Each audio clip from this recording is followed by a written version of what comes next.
sidang gugatan pra-peradilan kedua Sekjen PDIP Hasto Kristianto hari ini sempat diskors oleh hakim. Hal ini disebabkan karena berkas perkara Hasto telah dilimpahkan ke Pengadilan Tindak Pidana Korupsi. Sebelum palu diketok, KPK meminta adanya pengguguran sidang pra-peradilan kedua. Oleh pihak Hasto, hal tersebut dianggap sebagai penghinaan terhadap proses hukum. Mereka juga menyebut KPK sengaja mempercepat pemberkasan berkas untuk menghindari proses pra-peradilan yang telah diajukan oleh Hasto. Lalu, fakta-fakta apa saja terkait gugatan sidang pra-peradilan Hasto Kristianto jilid kedua ini? Ikuti ulasannya bersama Wakil Redaktur Pelaksana Detik News dalam Editorial Review. Beralih ke Jawa Tengah, Detik Sore hari ini akan mengulas jebolnya tanggul di wilayah Grobogan. Hujan deras yang terjadi mengakibatkan 2 tanggul jebol. Hal ini membuat 21 desa di 6 kecamatan tergenang air luapan tanggul. Bagaimana situasi terbarunya saat ini? Ikuti laporan lengkap Redaktur Detik Jateng selengkapnya dalam Indonesia Detik ini. Hari ini dalam Sunset Talk, Detik Sore secara khusus akan membahas strategi keuangan di bulan Ramadan. Tidak hanya ekonomi makro, ekonomi mikro seperti meningkatnya pengeluaran untuk kebutuhan sahur, buka puasa, hingga perayaan Idul Fitri pun dapat membebani keuangan keluarga jika tidak direncanakan dengan matang. Bagaimana strategi pengelolaan keuangan yang efektif bagi umat muslim di bulan puasa kali ini? Temukan jawabannya dalam edisi spesial The Mentor hanya di Detik Sore. Ikuti ulasan dalam berita-berita menarik Detikcom lainnya hanya di Detik Sore. Tidak ketinggalan pula update terbaru pergerakan pasar saham jelang penutupan IHSG sore ini. Sekarang mari kita sambut host kita, Eduardo Simorangkir dan Pocut Kamaral. Detik Sore nggak cuma hore-hore. Yeay, Detik Sore. Nggak cuma Hore-hore. Welcome back, Pocut Kamaral. Yeay. By the way, ini pertama kalinya loh gue ngerasain di studio ini. Iya, kemana aja lu? Saya nggak kemana-mana. Masa sih? Ya gue ke suatu tempat yang seru banget, pokoknya menarik. Iya, tapi kalau lo boleh mengapresiasi usaha kita untuk mengembangkan studio baru kita ini, gimana rasanya? Luar biasa ya. Gimana nilainya? Nilainya ya, oke. Ini kasih dong berapa sampai berapanya? Scale 1 to 10. 1 to 10, oke. Maybe 8.5. Wow. Oke loh. Dia baru awal sih, Detikers. Dia belum merasakan bagaimana studio ini akan membuat kita hipotermia nanti. Kalau sekarang sih belum ya, masih oke ya. Cuman gue suka kayak layoutnya dan lain-lain. Kayak gue tuh lagi ada di acara yang sangat serius gitu. Sekarang kita mau ngomongin tentang negara kita. Populino ya. Walaupun kita bilangnya nggak cuma hore-hore ya, Cut ya. Betul. Nah, tapi dengan studio ini lo jadinya bisa kayak gini, Cut. Oh wow. Bisa geser jauh banget. Jauh. Kalau tiduran kelihatan nggak? Kelihatan. Kelihatan. Coba. Hai Detikers, what's up? Atau mau berdiri? Oh berdiri juga bisa. Gue takut banget ini patah ya. Jangan deh. Iya beneran patah. Gak pegang nggak? Pegang sampai akhir. Bapak gak mau peduli lagi. Jatuhnya dia mau nyanyi ya, emang mau rekaman kita kalau di sini ya. Oke, jadi kalau misalkan di sini itu bisa macem-macem gayanya. Oke. Bener, kalau di yang sebelumnya kan kita nggak bisa. Terbatas ya. Banyak gerakan kan, di sini kita bisa banyak gerakan guys. Sampai, jalan kaki. Oh iya betul. Hati-hati Pak kabelnya Pak. Oh fashion show. Kita punya ini juga loh guys. Punya apa? Wih, coba disorot dong. Yang kesana, wih. Keren. Kembali lagi di Detik Sore, gak cuma hore. Udah Pak. Udahlah nggak usah banyak Maklum actionnya. puasa. Udahlah. Ya. Aduh. Iya nggak apa-apa Mas Insan, saya terima kekalahan saya. Aduh ada lagunya lagi terima kekalahan itu. Terima kekalahanku. Kau tunjukkan aku bahagia. Wah, aku Kau rindu tunjukkan dangdut aku itu. Apapun lagunya, dangdut adanya. Karena dangdut is My music of country my. salah ya. Dangdut is the music of my country. Country. Harus ada gitu Oh, ada, karena kan emang kayak gitu. Oh, iya, benar. Gitu. Nah. Tapi ngomong-ngomong country, ada apaan aja Pak di country kita ini? Anda kan sudah cukup lama ya out of this country ya. Jadi let me show you some news from our country. Oke. Jadi Detikers semuanya tahu kan kalau kita tuh bentar lagi akan lebaran. Walaupun memang puasa baru 10 hari berjalan, tapi gak terasa sekitar 20 hari lagi kita akan menuju puncak dari hari raya Idul Fitri ya. Idul Fitri, betul. Nah benar. Nah dan sekarang ini kan udah pada dijualin tuh tiket segala macam juga. Tapi banjir masih menghadang Cut. Di tengah kita lagi siap-siap untuk menyambut Idul Fitri di akhir bulan nanti. Banjir tuh masih menghadang. Bahkan katanya kan bukan puncak sih. Cuaca ekstrim itu masih akan kembali terjadi dimulai tanggal 11 Maret nanti. Nah sekarang gara-gara banjirnya juga masih terus mengancam, Presiden tuh bahkan sampai turun ke lapangan juga. Pak Prabowo meninjau banjir di Bekasi yang terjadi cukup parah di lokasi ini ya. Dan Kapolres Metro Bekasi juga ikut memberikan kepastian bahwa bantuan ke warga itu bakal terpenuhi. Jadi lokasi banjir yang ditinjau sama Pak Presiden ini ada di Kampung Tambun Inpres, Desa Buni Bakti di Babelan, Bekasi. Siapa di sini yang warga Babelan yang kemarin juga ketemu sama Pak Prabowo, mungkin boleh coba lambaikan warga tangan. Bekasi. Nah, oh iya, selain daripada lokasi banjir yang dikunjungi Pak Prabowo, hari ini, sore ini lebih tepatnya, Pak Prabowo juga mengumumkan soal THR. Tadi udah ada breaking juga di 20 detik soal kepastian THR buat teman-teman ojol. Nah, seperti apa harapan Pak Prabowo? Karena kabarnya juga tadi bos dari aplikator juga pada merapat ke istana. Coba kita saksikan langsung bersama. Langsung dari Istana Negara Jakarta.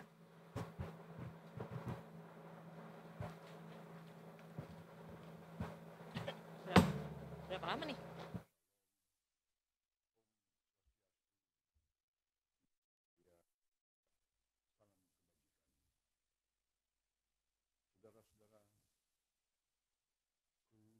Bangsa dan setanah air dimanapun engkau berada, rekan-rekan media yang saya hormati. Tak terasa kita sudah berada di hari ke-10 bulan Ramadan. Dan sebelum kita akan menghadapi hari raya Idul Fitri 1446 Hijriah.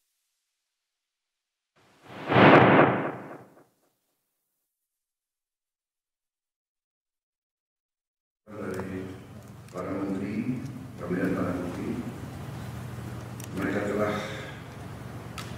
melaksanakan beberapa kali pertemuan dan akhirnya kita telah memutuskan beberapa kebijakan tentang pemberian THR kepada pekerja swasta, BUMN, BUMD, dan juga kita telah berunding dan sudah kita dapat suatu komitmen dari pimpinan perusahaan pengemudi online, yaitu Saudara Patrick Waluyo, CEO dari Gojek, dan Saudara Antoni Tan, CEO dari Grab, dan juga hadir bersama kita siang hari ini perwakilan para pengemudi online dari Gojek dan dari Grab. Ini saingan juga ya. saingan baik. Ya. Jadi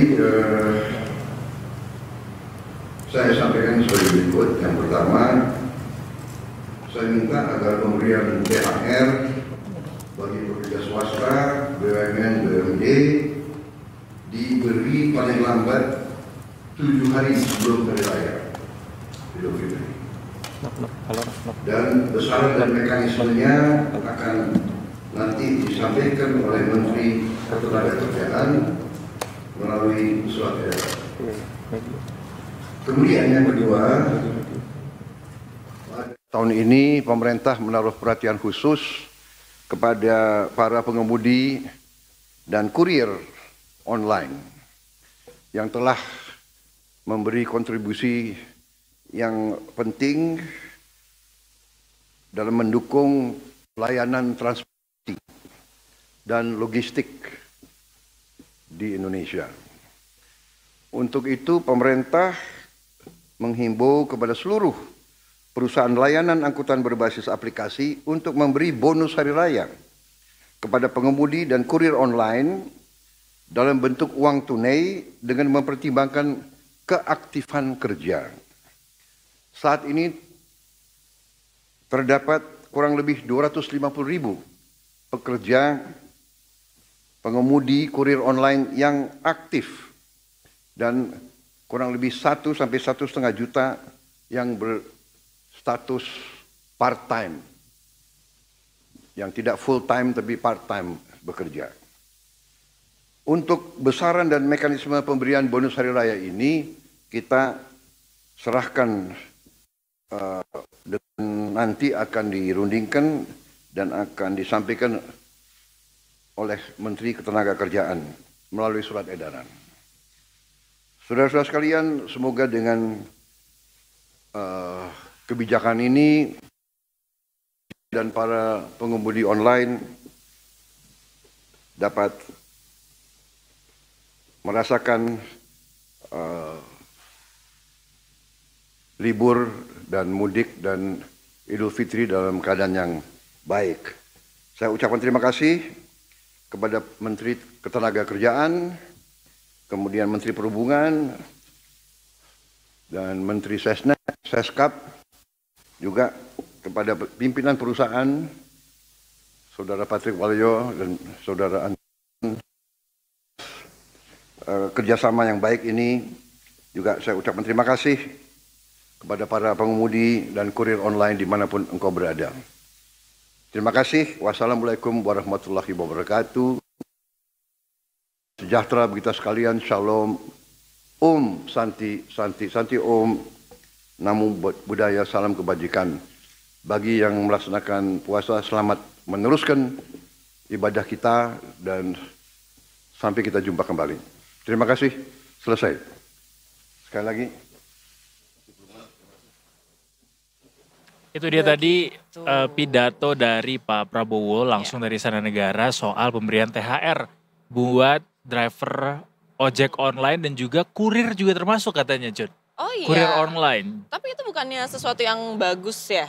Bagus, tapi kan kita juga harus melihat bagaimana aturannya dan bagaimana teman-teman dari karyawan dengan status mitra lainnya juga harusnya punya kesempatan yang sama dong. Kan yang statusnya mitra tuh nggak cuma ojek online juga atau kurir online. Iya, betul. Tapi mungkin Pak Prabowo memberikan perhatian khusus karena masanya kan besar sekali sekarang ya. Kurir online, ojek online, dan juga tidak bisa dipungkiri juga teman-teman di kurir online dan juga ojek online ini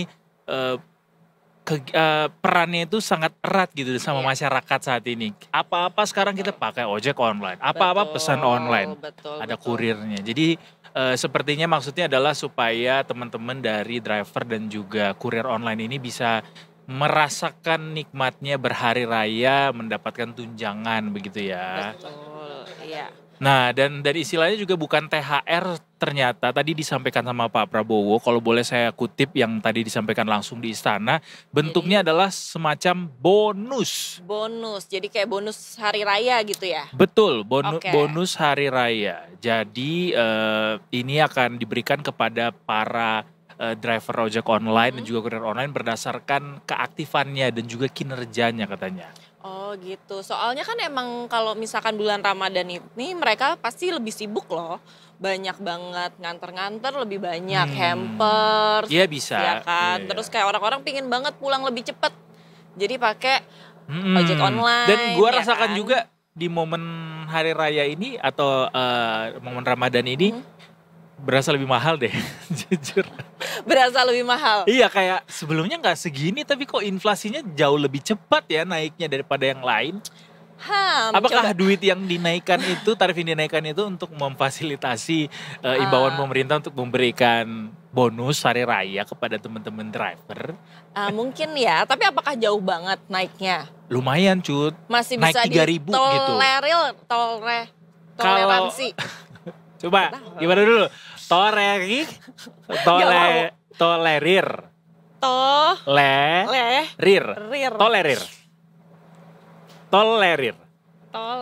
Nah, betul. Ya, terima kasih ya. Agak susah soalnya lidah Bangladesh sekarang di Tikers. Hasil lah. Iya, naiknya 3.000 alias 3.000 lumayan tuh lumayan loh. kalau dikaliin 10 kali kan 30.000 lumayan juga itu. Oh iya lumayan. Lumayan naiknya. Kalau harga suatu barang naik 3.000 kan itu lumayan ya. Naik 1.000 aja orang udah pada marah-marah, apalagi naik 3.000 gitu. Cuma ya kita sih positive thinking aja mungkin karena buat juga teman-teman yang menjalankan ibadah puasa biar lebih banyak nih pemasukannya nanti. Betul, gitu. Iya, jadi berasa lebarannya gitu. Betul. Ya kan, ada bonusnya soalnya. Jadi makin semangat kerjanya. Hopefully yes. Iya kan. Dan juga ini akan dilayangkan, diterapkan imbauan ini lewat surat edaran kata tadi Pak Prabowo ya. Jadi pada tahun ini pemerintah memberi perhatian khusus kepada para pengemudi dan kurir online yang telah memberi kontribusi yang penting dalam mendukung layanan transportasi dan logistik di Indonesia, kata Pak Prabowo. Pemerintah mengimbau kepada seluruh perusahaan layanan berbasis aplikasi untuk memberi bonus hari raya kepada pengemudi dan kurir online dalam bentuk uang tunai dengan mempertimbangkan keaktifan kerjanya.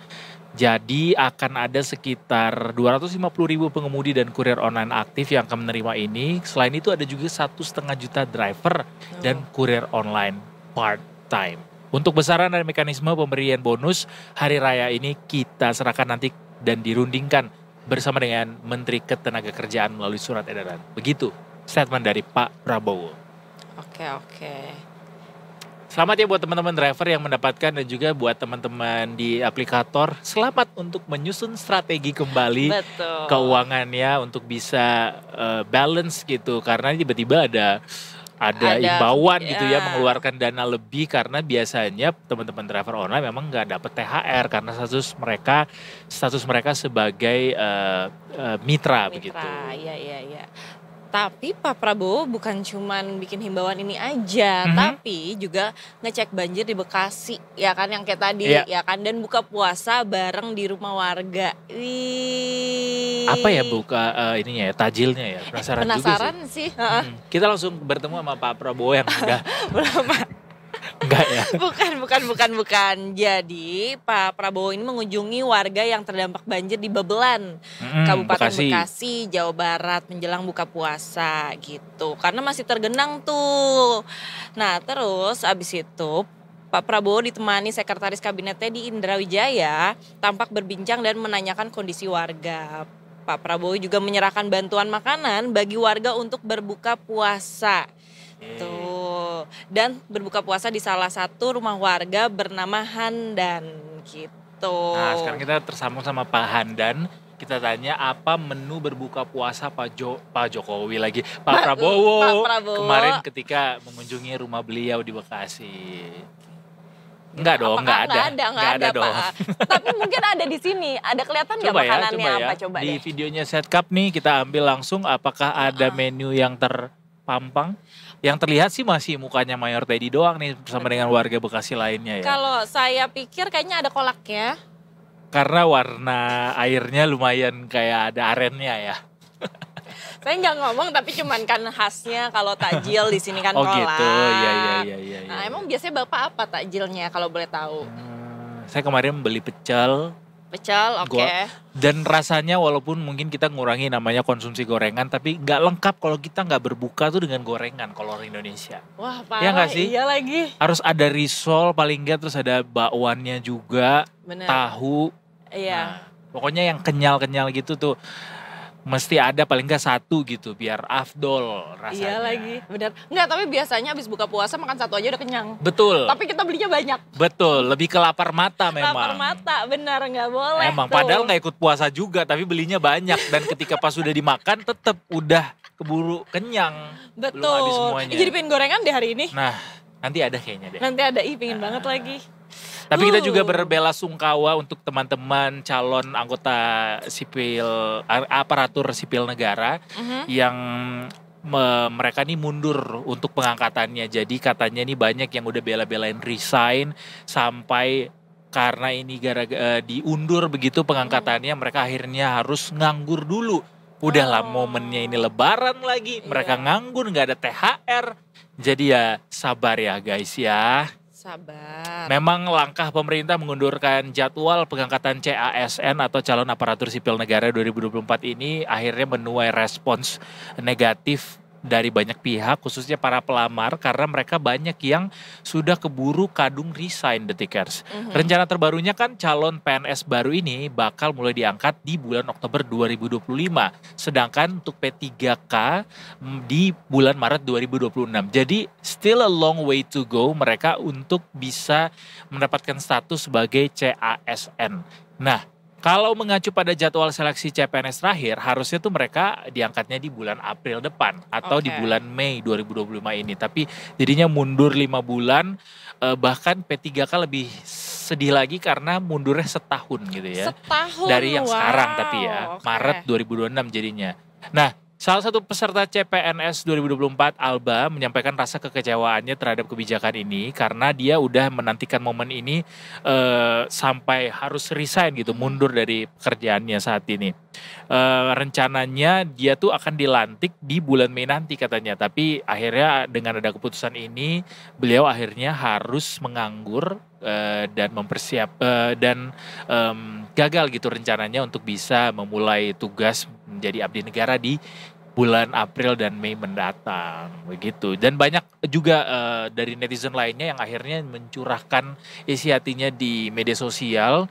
Mereka ada yang udah keburu nganggur, kemudian juga resign juga. Udah gitu nggak bisa cari kerja lain juga kan pada akhirnya, ya mungkin pada akhirnya ini ya kerja informal lainnya ya, freelance ya.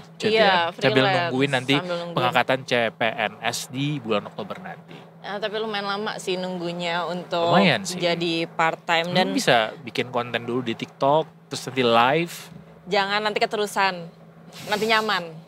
Nanti biasanya gitu. Ke bawah pas sudah jadi PNS ya. Jadi kita masuk kerja, yang pertama kita lakukan adalah bikin konten. Ya makasih ya.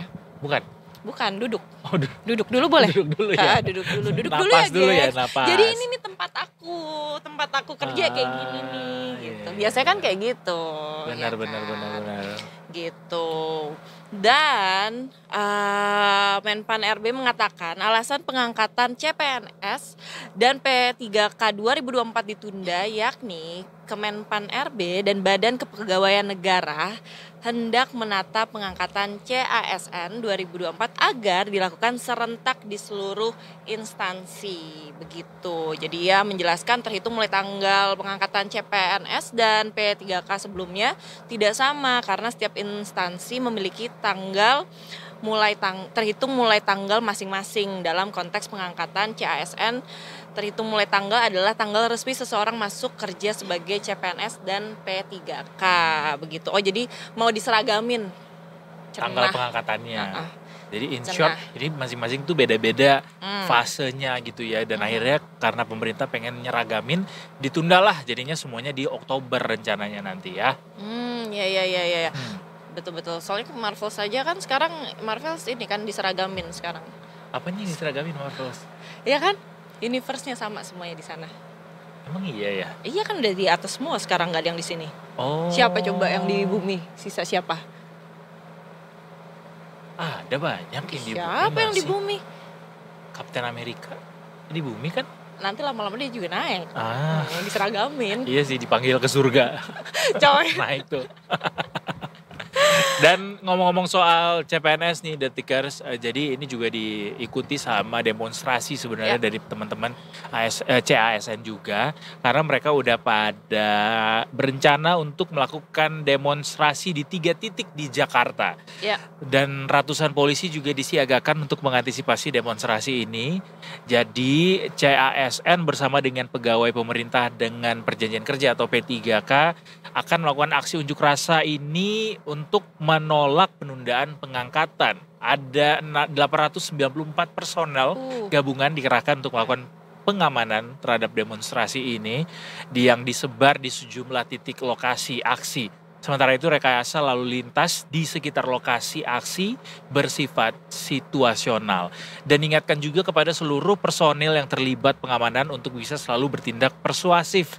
Jadi tidak ada kekerasan, tidak ada penciptaan situasi yang kurang kondusif nanti harapannya begitu ya. Dan juga termasuk kepada massa yang akan melanjutkan aksi, yang melakukan aksi juga untuk bisa melakukannya sesuai dengan aturan yang ada. Jadi kalau dilihat dari undangannya di Detikers, ada sejumlah titik yang akan dilakukan demonstrasi, diantaranya di depan gedung DPR MPR RI, kemudian di Kementerian PAN RB dan juga di Istana Negara. Jadwalnya kapan Kak? Kapan Kak? Kira-kira Kak? Pokoknya segeralah ya. Di sini sih nggak ada jadwalnya lagi. Tapi ada informasi juga nih baru aja dikirim sama teman-teman buruh dari Asosiasi Serikat Pekerja Seluruh Indonesia juga bakal melakukan buruh. Demonstrasi maksudnya. Demonstrasi buruh, baik. Buruh melakukan demonstrasi maksudnya Detikers. Jadi katanya nih bakal mendatangi sejumlah tempat pada hari Selasa besok jam 11 siang. Titik kumpulnya di pintu 2 belakang stasiun Gambir, 300 meter dari Kedubes Amerika Serikat. Panggungnya ada di sepanjang Jalan Tamrin Sudirman katanya begitu. Jadi demonstrasinya adalah Indonesia gelap karena ulah koruptor yang sibuk maling uang rakyat begitu. Wow, bold banget judulnya. Jadi mungkin Detikers yang kemungkinan besok lewat sana dihimbau untuk coba dicek lagi. Ya kan ini masih perkiraan berarti ya? Ini udah ada jadwalnya fix. sih. Udah, titik aksinya ada di kantor Pertamina, di BUMN, di ESDM dan juga di Kejaksaan Agung. Oke, jadi lebih baik dihindari ya jalan-jalan tersebut ya, daripada kita kena macet ya kan, kita kayak buru-buru kena macet, jadi lebih baik dihindari jalan itu. Gitu Detikers. Oke deh, abis ini kita akan ketemu sama Mas Rofik dari Jawa Tengah untuk melaporkan satu informasi unik dari Jawa Tengah. Apa itu? Kita akan bergabung saat lagi di Indonesia Detik ininya. Detik Sore, gak cuma hore.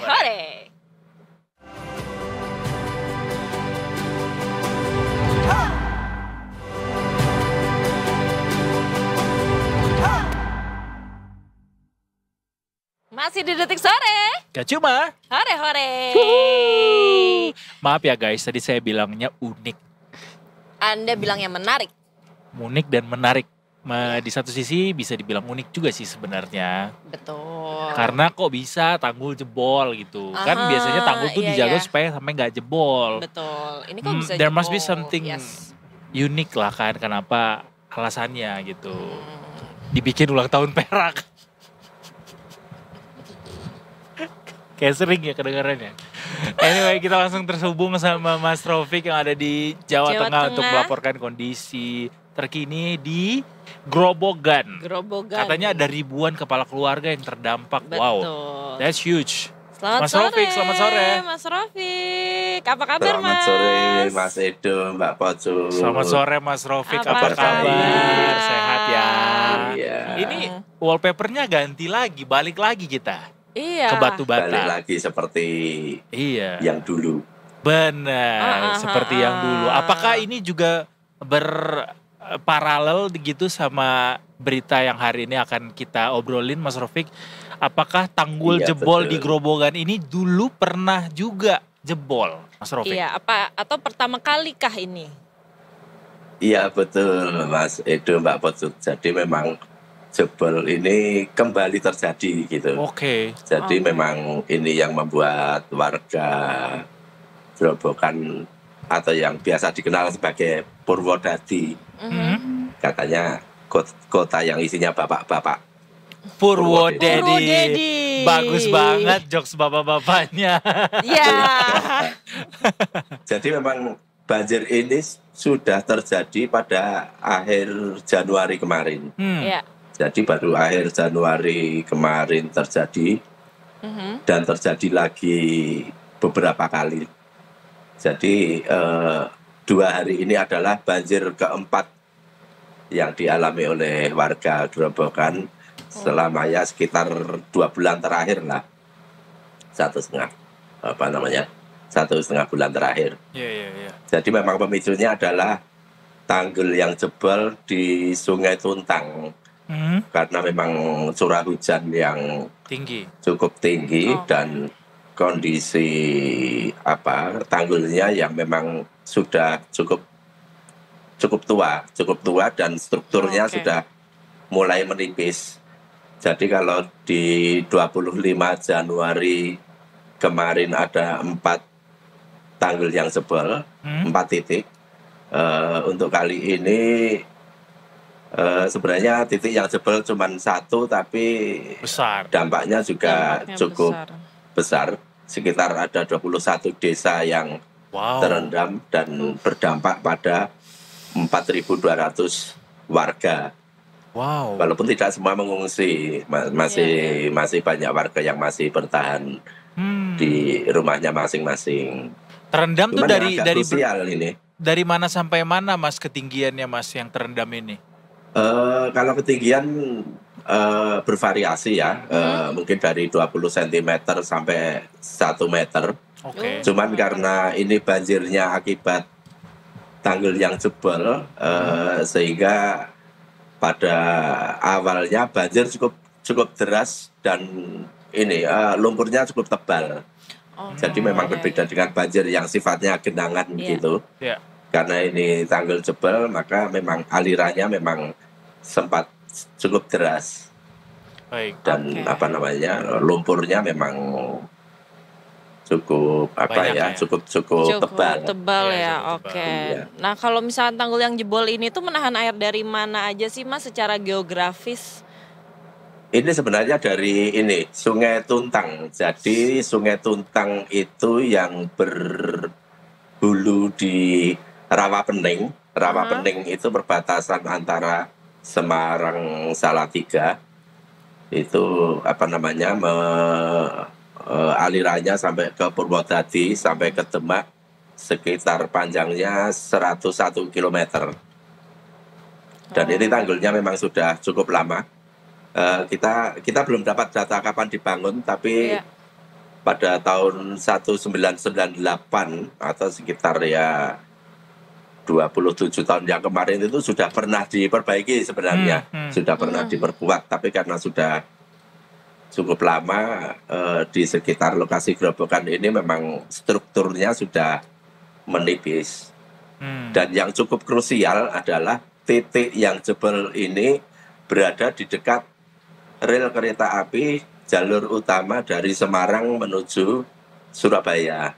Sehingga gara-gara banjir kemarin sempat jalur kereta api itu terputus. Iya, lumpuh sekitar 10 jam. Ya, agak lebih ringan kalau dibandingkan di akhir Januari kemarin sampai berhari-hari karena relnya memang tergerus. Kalau di akhir Januari kemarin, kalau yang terjadi 2 hari ini memang relatif lebih ringan. Jadi hanya membutuhkan waktu sekitar 10 jam sudah jalur kereta sudah bisa kembali dilintasi oleh kereta api, walaupun kecepatannya juga masih harus dibatasi. Baik.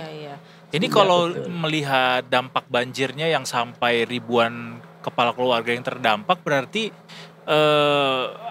fasilitas publik yang juga terdampak ini juga nggak kalah banyak ya Mas, termasuk tadi selain daripada rel kereta mungkin jalan lintas begitu atau mungkin sekolah, gimana Mas? Iya betul, untuk jalan utama dari Semarang menuju Purwodadi atau Grobogan ini memang juga terputus. Kemudian beberapa sekolah yang ada di 6 kecamatan yang terdampak ini juga sempat terendam. Cuman untungnya memang banjir ini tidak di wilayah pusat kotanya, sehingga memang lebih banyak yang terendam adalah permukiman di pedesaan. Baik. Oh gitu. Untuk pengungsian apakah kepala keluarga yang terdampak ini semua rumah-rumah yang terdampak ini semua masih ada di pengungsian atau udah balik lagi ke rumah, atau gimana Mas kondisi terkini di sana? Iya, sebagian besar memang masih bertahan di rumahnya masing-masing.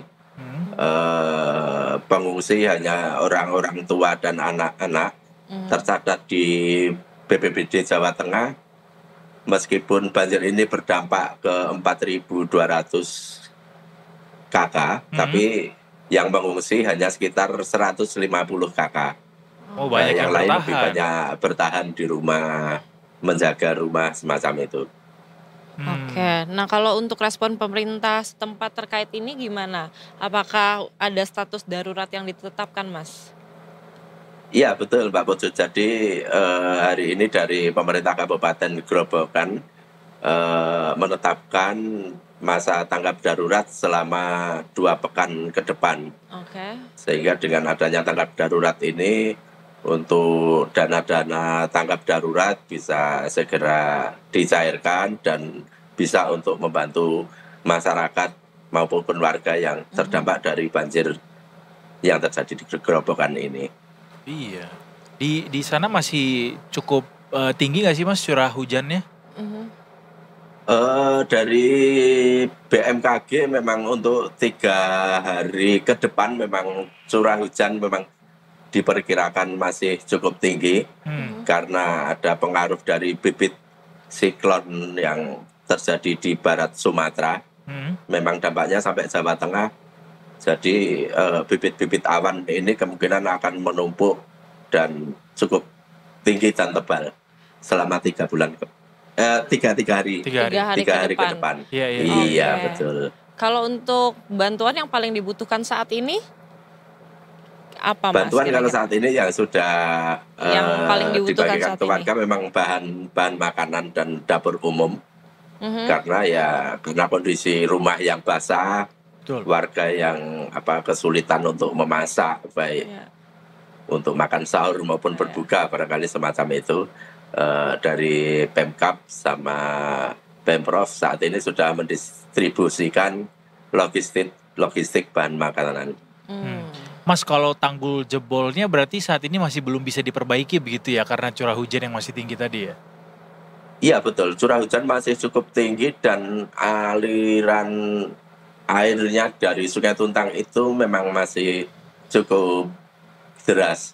Tapi saat ini sudah beberapa peralatan sudah disiapkan, seperti misal karung-karung berisi pasir, terus beberapa ekskavator semacam itu sudah disiagakan. Nanti tinggal menunggu air lebih Tinggi gitu ya? reda sedikit, nanti bisa segera ditambal secara darurat.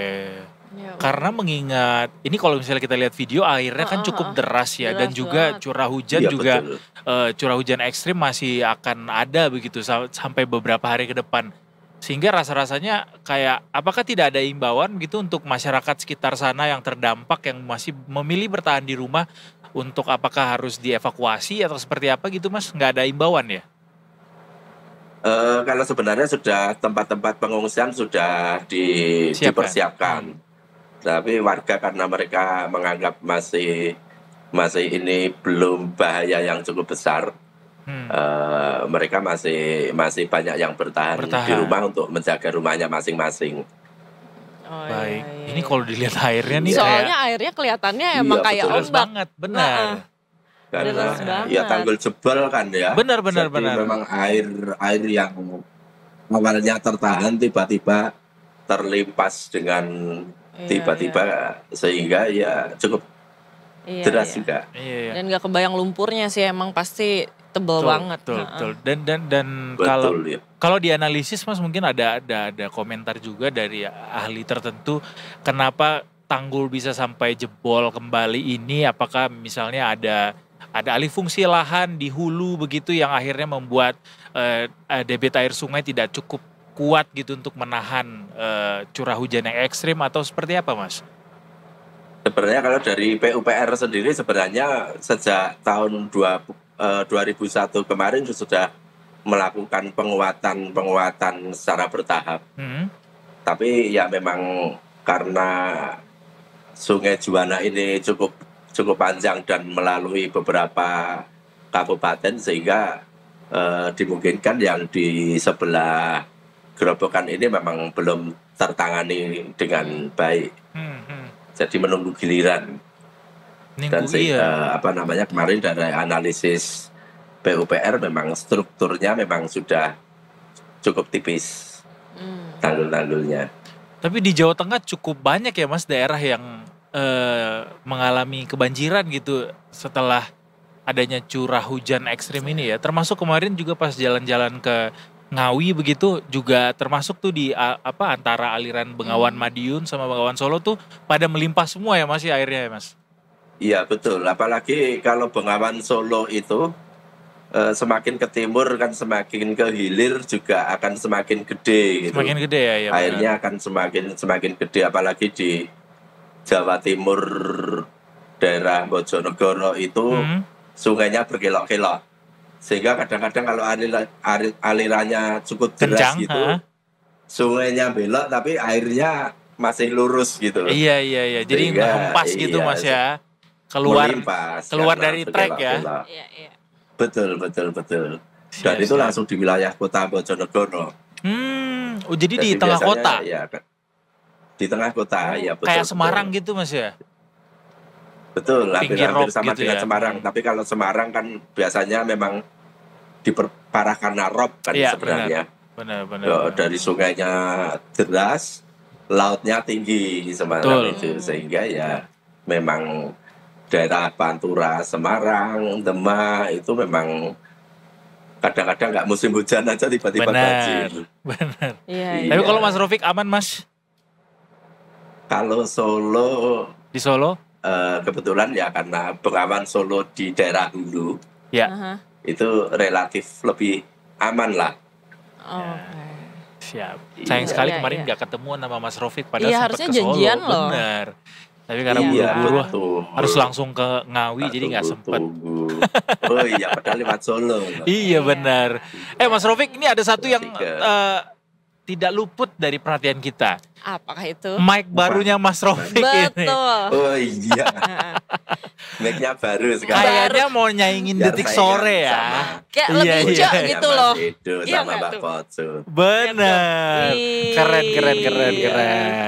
Kita nantikan gebrakan-gebrakan lainnya. Ecek-eceknya. Oh iya benar. Nanti dikirimin ya Mas sama Mas Yansa. Mas Yansa dikirimin ecek-eceknya. Jadi bisa ecek-ecek. Iya. Nanti kita iya Mas, batu batanya rapi katanya, spill dong nomor kontraktornya. Oh iya, kontraktornya. Iya, kita mau bikin juga di sini belakangnya batu bata juga nih Mas. Bata juga ya di belakangnya, biar sama, nggak mau kalah kita. Iya. Anyway, terima kasih banyak Mas Rofik atas ngobrol-ngobrolnya. Mudah-mudahan pada terkonsolidasi dengan baik ya segala macam bantuan, upaya. Kondusif juga, mudah-mudahan hujannya nggak terlalu deras sehingga debit air sungainya juga nggak terlalu deras juga menghadang rumah warga. Ya, amin. Mas Ros, biar warga bisa mempersiapkan Lebaran dengan benar. lebih baik. Gitu. Betul. Iya, ini ngomong-ngomong Lebaran, Mas Rofik udah siapin takjil hari ini? Wah, ini sudah beli, tinggal ditaruh di kulkas. Udah beli loh. Ini masih jam 4 gak sih Mas Rofik? Lumayan ya. Udah ngomor ya. Cepat warnya ya. Semakin sore kan antri. Oh benar juga. Oh benar iya. sih Mas Rofik. Mas, satu dong. Kita menghindari antri. Spill apa sih takjil favorit warga Solo tuh? Biasanya kalau belanja takjil? Kalau warga Solo masih tetap rata-rata kolak dan dawet. Kolak dan dawet. Dawet di sini nggak banyak loh. Lumayan ada sih, cuma jarang-jarang tapi ya. kayak banyak kolak sama biji salak. Kan ya. Kolak banyak Mas, kolak banyak. Mau dikirimin Mas? Oh di sana juga ada Pak, ngapain dikirimin? Kan udah disebutin. Kalau hari ini takjilnya berarti kolak Mas? Kolak Kolak sama siomay kayaknya. Wih enak. Enak lagi. Somai Iya. enak. Enggak dong. Terima kasih sekali lagi. Terima kasih Mas Rofik atas Ya, ngobrol-ngobrolnya. Sehat selalu Mas. Itu, Pak Selamat Bos. bertugas kembali. Sehat selalu, terima Sehat kasih. selalu, selamat Thank you. sore. Enggak, tolak miskin, enggak ada kolak Nggak miskin. ada. Enggak usah bikin-bikin podcast baru yang namanya kolak miskin ya. Tapi Dengerin somai kolak enak miskin loh ya. kayaknya. Jadi kayak pengen deh makan somai. Apa buka puasa somai ya hari ini? Puasa. Puasa. Tapi sambil mikir-mikir, mendingan kita break dulu. Terus siomay apa batagor katanya. Somai. Batagor enak juga sih, tergantung kondisi Boleh sih. dua-duanya nggak? Batagor sama somai. Kan bisa di mix. Kalau Mereka pas yang lagi abangnya pengen sama. ada yang kriuk-kriuknya batagor enak. Tapi kalau pengen yang apa ciwi-ciwi gitu. Iya, nah, cuy. ciwi. Otak-otak enak. Ah iya, Otak. sini otak. Habis ini kita ketemu lagi Detikers. Jangan kemana-mana, tetap bersama kami Detik Sore. Gak cuma hore-hore.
Mohon maaf. Welcome back to Detik Sore. Gak cuma hore-hore. Harus goyang. Yeay. Harus Soalnya kalau goyang. nggak goyang, kedinginan. Ya, jadi kita kalau ngomong harus gini ya. Jadi kita udah sampai di jam 4 sore ini Detikers, artinya kita akan segera menutup market hari Yes. ini. Udah di 16.04 dan di sebelah kita ada Mbak Sandra Tanpa Dewi dari Investasiku. Hai Mbak Sandra, Hai, harus goyang-goyang jika gitu juga ya? cinta dia. Harus sih, please goyang juga please. Please goyang juga please. Enggak. Jangan Mbak suruh Sandra goyang-goyang. mirip Aureli. Nggak ada ya. Nggak pernah tuh nggak ada. Salah Coba, kayak guys, matanya. Ian. Zoom Mbak Sandra deh coba. Coba. Iya. Coba tatap mata saya. Kenapa jadi Ojan? Bukan ya. Bukan Ojan.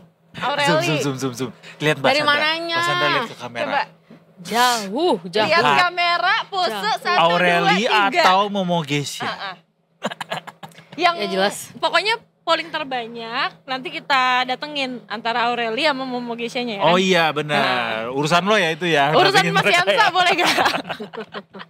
Tapi kita bacain sentimen market dulu deh. Yoi. Yes. Hari ini kan hari Senin ya. Betul. Tanggalnya 10 Maret. Betul, ada apaan aja. Jadi kalau untuk sentimen bursa saham global, Wih, jadi saham bursa saham, global mayoritas bergerak melemah.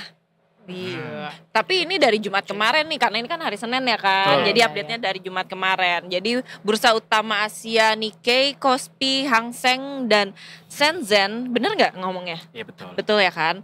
Melemah masing-masing minus 2,17%. Tadi ada yang dikoreksi apa? Shenzhen. Bener gak sih? Iya Sen. Ragu deh. Benar. Jadinya kenapa Ada sih? orang Chinese di sini yang akan mengoreksi. Oh, Oke. Nah, terus habis itu minus 0,49%, minus 0,57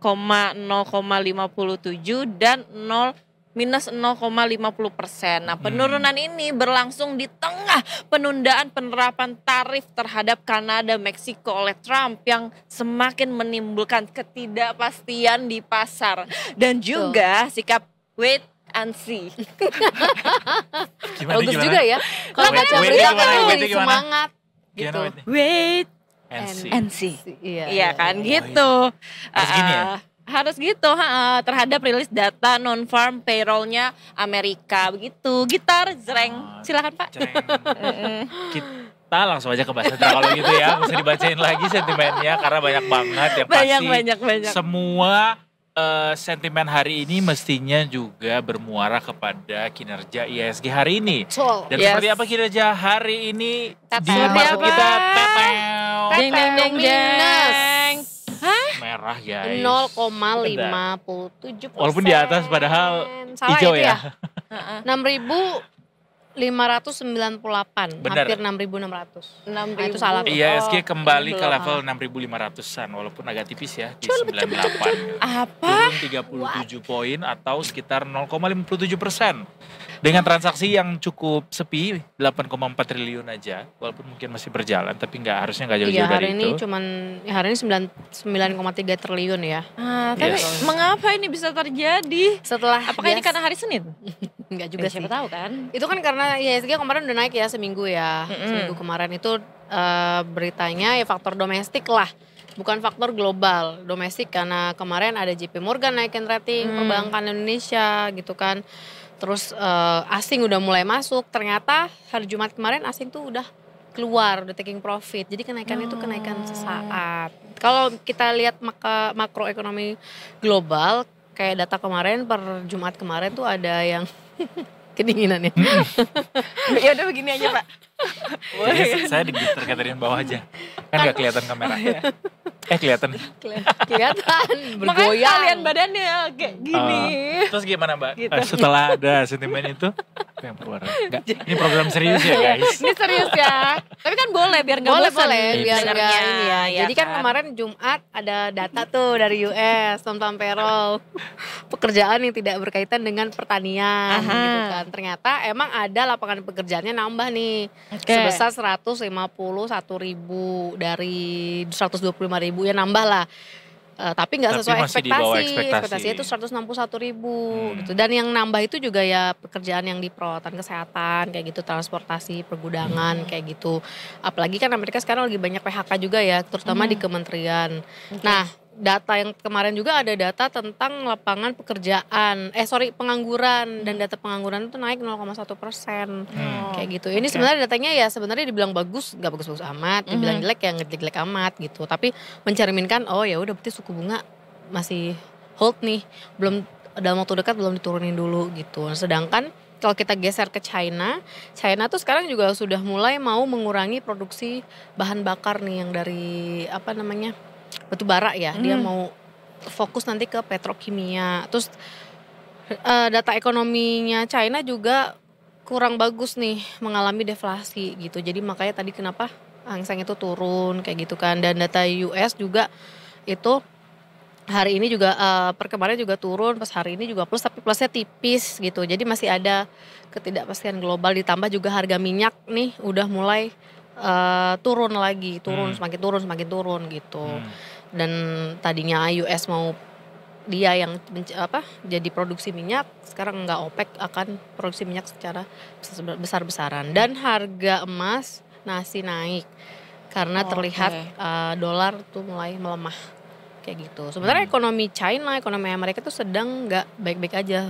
Semua tuh secara global tuh lagi melambat. Ekonomi kita juga. Kita juga Kita juga kan ya, Ditambah iya lagi benar. sentimen-sentimen yang masuk ke kita tuh banyak investor asing tuh nggak suka ya, Danantara. Terus terakhir tuh baru ada koperasi desa ya. Koperasi Desa Merah Putih. Iya, koperasi desa Merah Putih itu kurang suka juga investor asing. Oh iya? Gitu. Iya. Serius, kenapa?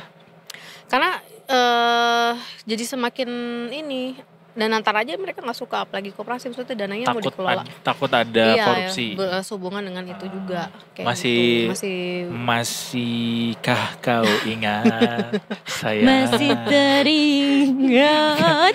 Masih trauma sama Indosuria dan lain-lain. Iya itu juga. Iya, Gitu. iya memang sih ya. Tapi ya niat pemerintah untuk bisa menggenjot ekonomi dengan berbagai macam instrumen baru yang dikeluarin sekarang, rasa-rasanya mungkin banyak yang skeptis. But we will see Ya, what the future holds.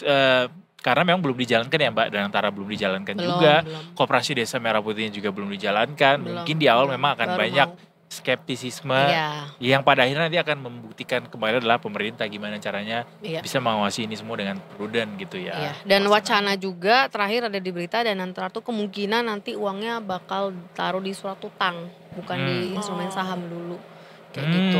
Buat beli ini lagi, Iya, obligasi lagi. obligasi gitu kan. pemerintah lagi, buat biayain menambal APBN lagi, Iya. situ aja Itu duitnya aja ya. ya, betul juga. Nggak produktif bener. jadinya ya. Percuma Ray Dalio dateng ya. Nah gitu itu kan. dia, Ray Dalio bawa dong investor-investor lain ke sini, Apa? bawa Come? dong, come invest to my country. Oh wow. Iya, kan kita pengennya yang datang tuh dolar, Iya. nggak dari kita untuk kita oleh kita lagi. Iya betul. Iya, iya. Investor Dolar. asing ya. Betul, Gitu, betul. masuk. Jadi kalau misalnya dilihat secara sektoral hari ini apa saja yang Teknologi masih berhasil? menguat. Teknologi, Ada teknologi Goto, masih ada menguat. DCII, masih teknologi masih. Terus kemudian hari ini kan ISG kita merah ya. Mbak, gosip bentar. Apa tuh? Padahal Sama lagi kan cyclical. Cyclical Sama juga non-cyclical. masih hijau hari ini. Hijau 0,4 Oke. tipis Tapi sama non teknologi cyclical. masih bisa menguat cukup tinggi hari ini. Masih 5%. Nah, 5%. Oh, 5%. Padahal kan Gosip hari apa ini nih ada kita, sentimen agak kurang enak gitu buat perusahaan-perusahaan teknologi, khususnya para aplikator, ojek online. Oh iya, tapi berita terakhir Pak Prabowo tuh mereka kan minta THR ya. Betul. Tapi minta supaya semua driver ojol dapat bonus. Betul. Iya, bonus hari raya. THR-nya dalam bentuk bonus. Bonus. Jadi Iya. nggak plak-plakan sesuai sama aturan undang-undang ketenagakerjaan, Iya. tapi dapat uang tunai lah gitu ya. Iya, seenggaknya Nah, dapat. tapi tetap kan adalah- beban liability tuh. Iya, tapi harusnya kan ya itu sudah makanya Pak Patrick Waluyo juga diundang kan. Mungkin sudah ya kayak Pak Prabowo lumayan menyorot nih kalau yang berhubungan sama masyarakat menengah ke bawah Betul. ya. Sangat, Makanya baru sangat. yang mau Iya, iya. demo langsung dikumpulin, Pak Patricknya langsung diundang. Ya udah kasih aja bonus ya, mungkin ada syaratnya kali kita. Iya. Kan nggak harus detail juga lihatnya. Yang penting headline newsnya oke, driver ojol dapat THR bonus. bonus. Iya, Itu biar nggak demo, biar adem ayem dulu. Iya, iya, biar tenang-tenang aja nih Gitu. kita ya. Iya. Oke. Besok Oke, akan besok. seperti apa? Coba kita cek. Apakah masih Nanti akan turun cek. lebih dalam Ini lagi? Sepertinya sih hari ini kan untuk beberapa hari ke depan ya ISG itu belum bisa menembus dari level resistennya itu yang terkuat di 6.680-an. Nah, selama belum bisa menembus itu dia akan turun atau sideways gitu. Dan sepertinya sih untuk besok masih melemah ya. Belum ada katalis positif nih yang bisa ngangkat bener-bener si ISG. Kemarin kan terangkat gara-gara saham perbankan tuh ada katalis positifnya dinaikin ratingnya. Nah minggu ini karena nggak ada katalis lagi nih, belum ada yang signifikan ya, jadi ya mungkin akan sideways dulu atau melemah terbatas. Jadi belum ada hal yang bisa mendongkrak si ISG kita. Gitu. Jadi Mungkin masih belum wait bisa and see. berharap banyak untuk dapat THR dari pasar Saham. modal tahun ini ya. Iya. Tapi Nah ada baiknya, makanya mumpung karena ISG lagi begini, sebentar naik, sebentar turun, naik 5%, turun lagi, naik 4%, turun lagi, terakhir naik 6%, turun lagi. Ya Mending karena beli nggak aja. jelas, mending trading dulu. Gitu. mending trading dulu. Trading, manfaatkan momentum, manfaatkan volume sahamnya Oh. gitu. Udah pasti kan kalau saham-saham yang lagi bagus, harganya lagi pada rontok nih. Hanya untuk Iya, orang-orang yang pro dalam trading ya. Buat Kalau- kalian iya, yang betul. cuma FOMO doang, Jangan. hati-hati. Hati-hati. Nanti tiba-tiba duit kalian hilang. Iya. Kalau mau yang invest boleh. Benar, Tirik invest saham boleh. perbankan, retail gitu boleh karena kan jangka panjang. Invest boleh. ya. Boleh banget kalau invest THR-nya justru. buat Iya. invest boleh nggak? Boleh, Boleh kan? Asalkan jadinya uang lebarannya bukan dari pinjol ya, tetap dari THR juga. Udah dapet THR. Sama aja. Loh, jadinya sama aja Ya lah. makanya Ah, uang iya juga. THR juga digunakan untuk bisa menunjang kegiatan hari raya Iya. kita, nggak cuma buat Oh iya, investasi benar, gitu benar, ya. benar. Anyway, terima kasih banyak Mas Sandra. Sama-sama. Joget dulu dong. Sandra. Nggak Joget bisa. dulu. Joget Joget jangan. Velocity. Gimana ya? Apa itu? Ini terus habis itu. Ada lagunya nggak? Gitulah. Gitulah. Ya udah joget ini aja. Bapak nyanyi, kita joget. Kita cewek-cewek Jogetnya joget, gini-gini aja cowok-cowok ya. nyanyi. Satu Nyanyi cowok. apa? Cowok-cowok nyanyi cuma Cowok-cowok kan satu. cuma satu ya. Iya. Ya. Yang cowok nyanyi. Yang cewek joget. Ya Ayo. udah. 1, 2, 3. Ayo kita break. Abis ini kita punya amunisi yang lainnya. Jangan kemana-mana, tetap di Detik Sore. Gak Detik cuma, Sore. gak cuma, hore, gak cuma, hore. gak cuma, Detik gak cuma, Sore, gak cuma. hore, hore. Iya, iya, We'll be iya. right back after break station. Iya. Iklan nggak?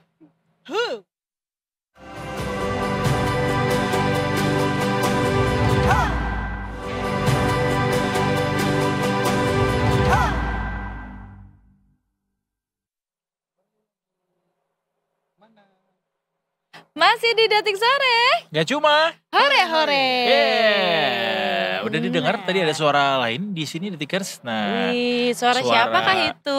Suara-suara editorial. wow. Suara-suara dari redaksi. Nah, kayak berat, stres, kurang main tuh redaksi tuh. Ada Dani Irawan di sini, redaktur Detik News yang ahli hukum. Ahli, ya Allah. Wih, ahli. Nih. Iya, iya, benar-benar. belum prepare jokes bapak-bapak. Oh belum ya? Belum Kok ada. masih pakai jokes Gen Z kemarin ya, izin Iya, jamin belum. Kak. Oh, iya, masih kocet ya. Iya. Aduh. Pak, ini kita ngulang lagi nih. Kemarin kan kita sempat ngobrol soal Hasto nih, yang Hasto. kemarin dramanya masih terhenti di sidang pra peradilan gitu ya. Nah sekarang kan sudah diputuskan sama hakim bahwa gugurlah ini tuntutan untuk Gugur. memohon pra peradilan ya. Coba Pak diupdate ke kita setelah pembacaan hasil sikap hakim di Pengadilan Negeri Jakarta hari ini, Oke. apa yang bisa di-share ke Tapi kita? kemarin momentumnya bagus banget ya. Jadi pas putus langsung kita live ya. Iya benar. Nge-recall dikit. Recall Benar. dikit. Ya hari ini episode barunya dari yang terakhir di mana pra peradilan tidak diterima karena harus dipisah tuh. Kan Pak Hasto tersangkanya ada 2, tersangka suap dan gratifikasi, satunya tersangka perintangan penyidikan. Kemudian oleh kuasa hukumnya dituruti, dia ngajuin permohonan pra peradilan di mana dipisah antara tersangka suap dan dengan tersangka perintangan penyidikan itu. Untuk kedua perkara Ya, ini ya. sebenarnya ini sidangnya sempat pekan kemarin kalau nggak salah, pekan kemarin, terus kemudian baru hari ini KPK hadir gitu. Nah dalam sidang sebelumnya karena KPK tidak hadir itu dengan alasan masih mempersiapkan untuk di pra peradilan, baru kemudian hari ini hadir. KPK menyampaikan bahwa sidang pokok perkaranya sudah diajukan ke Pengadilan Tipikor Jakarta. Kemudian KPK meminta agar pra peradilan digugurkan karena sesuai dengan surat edaran Mahkamah Agung nomor, harus lihat contekan karena lupa mulu.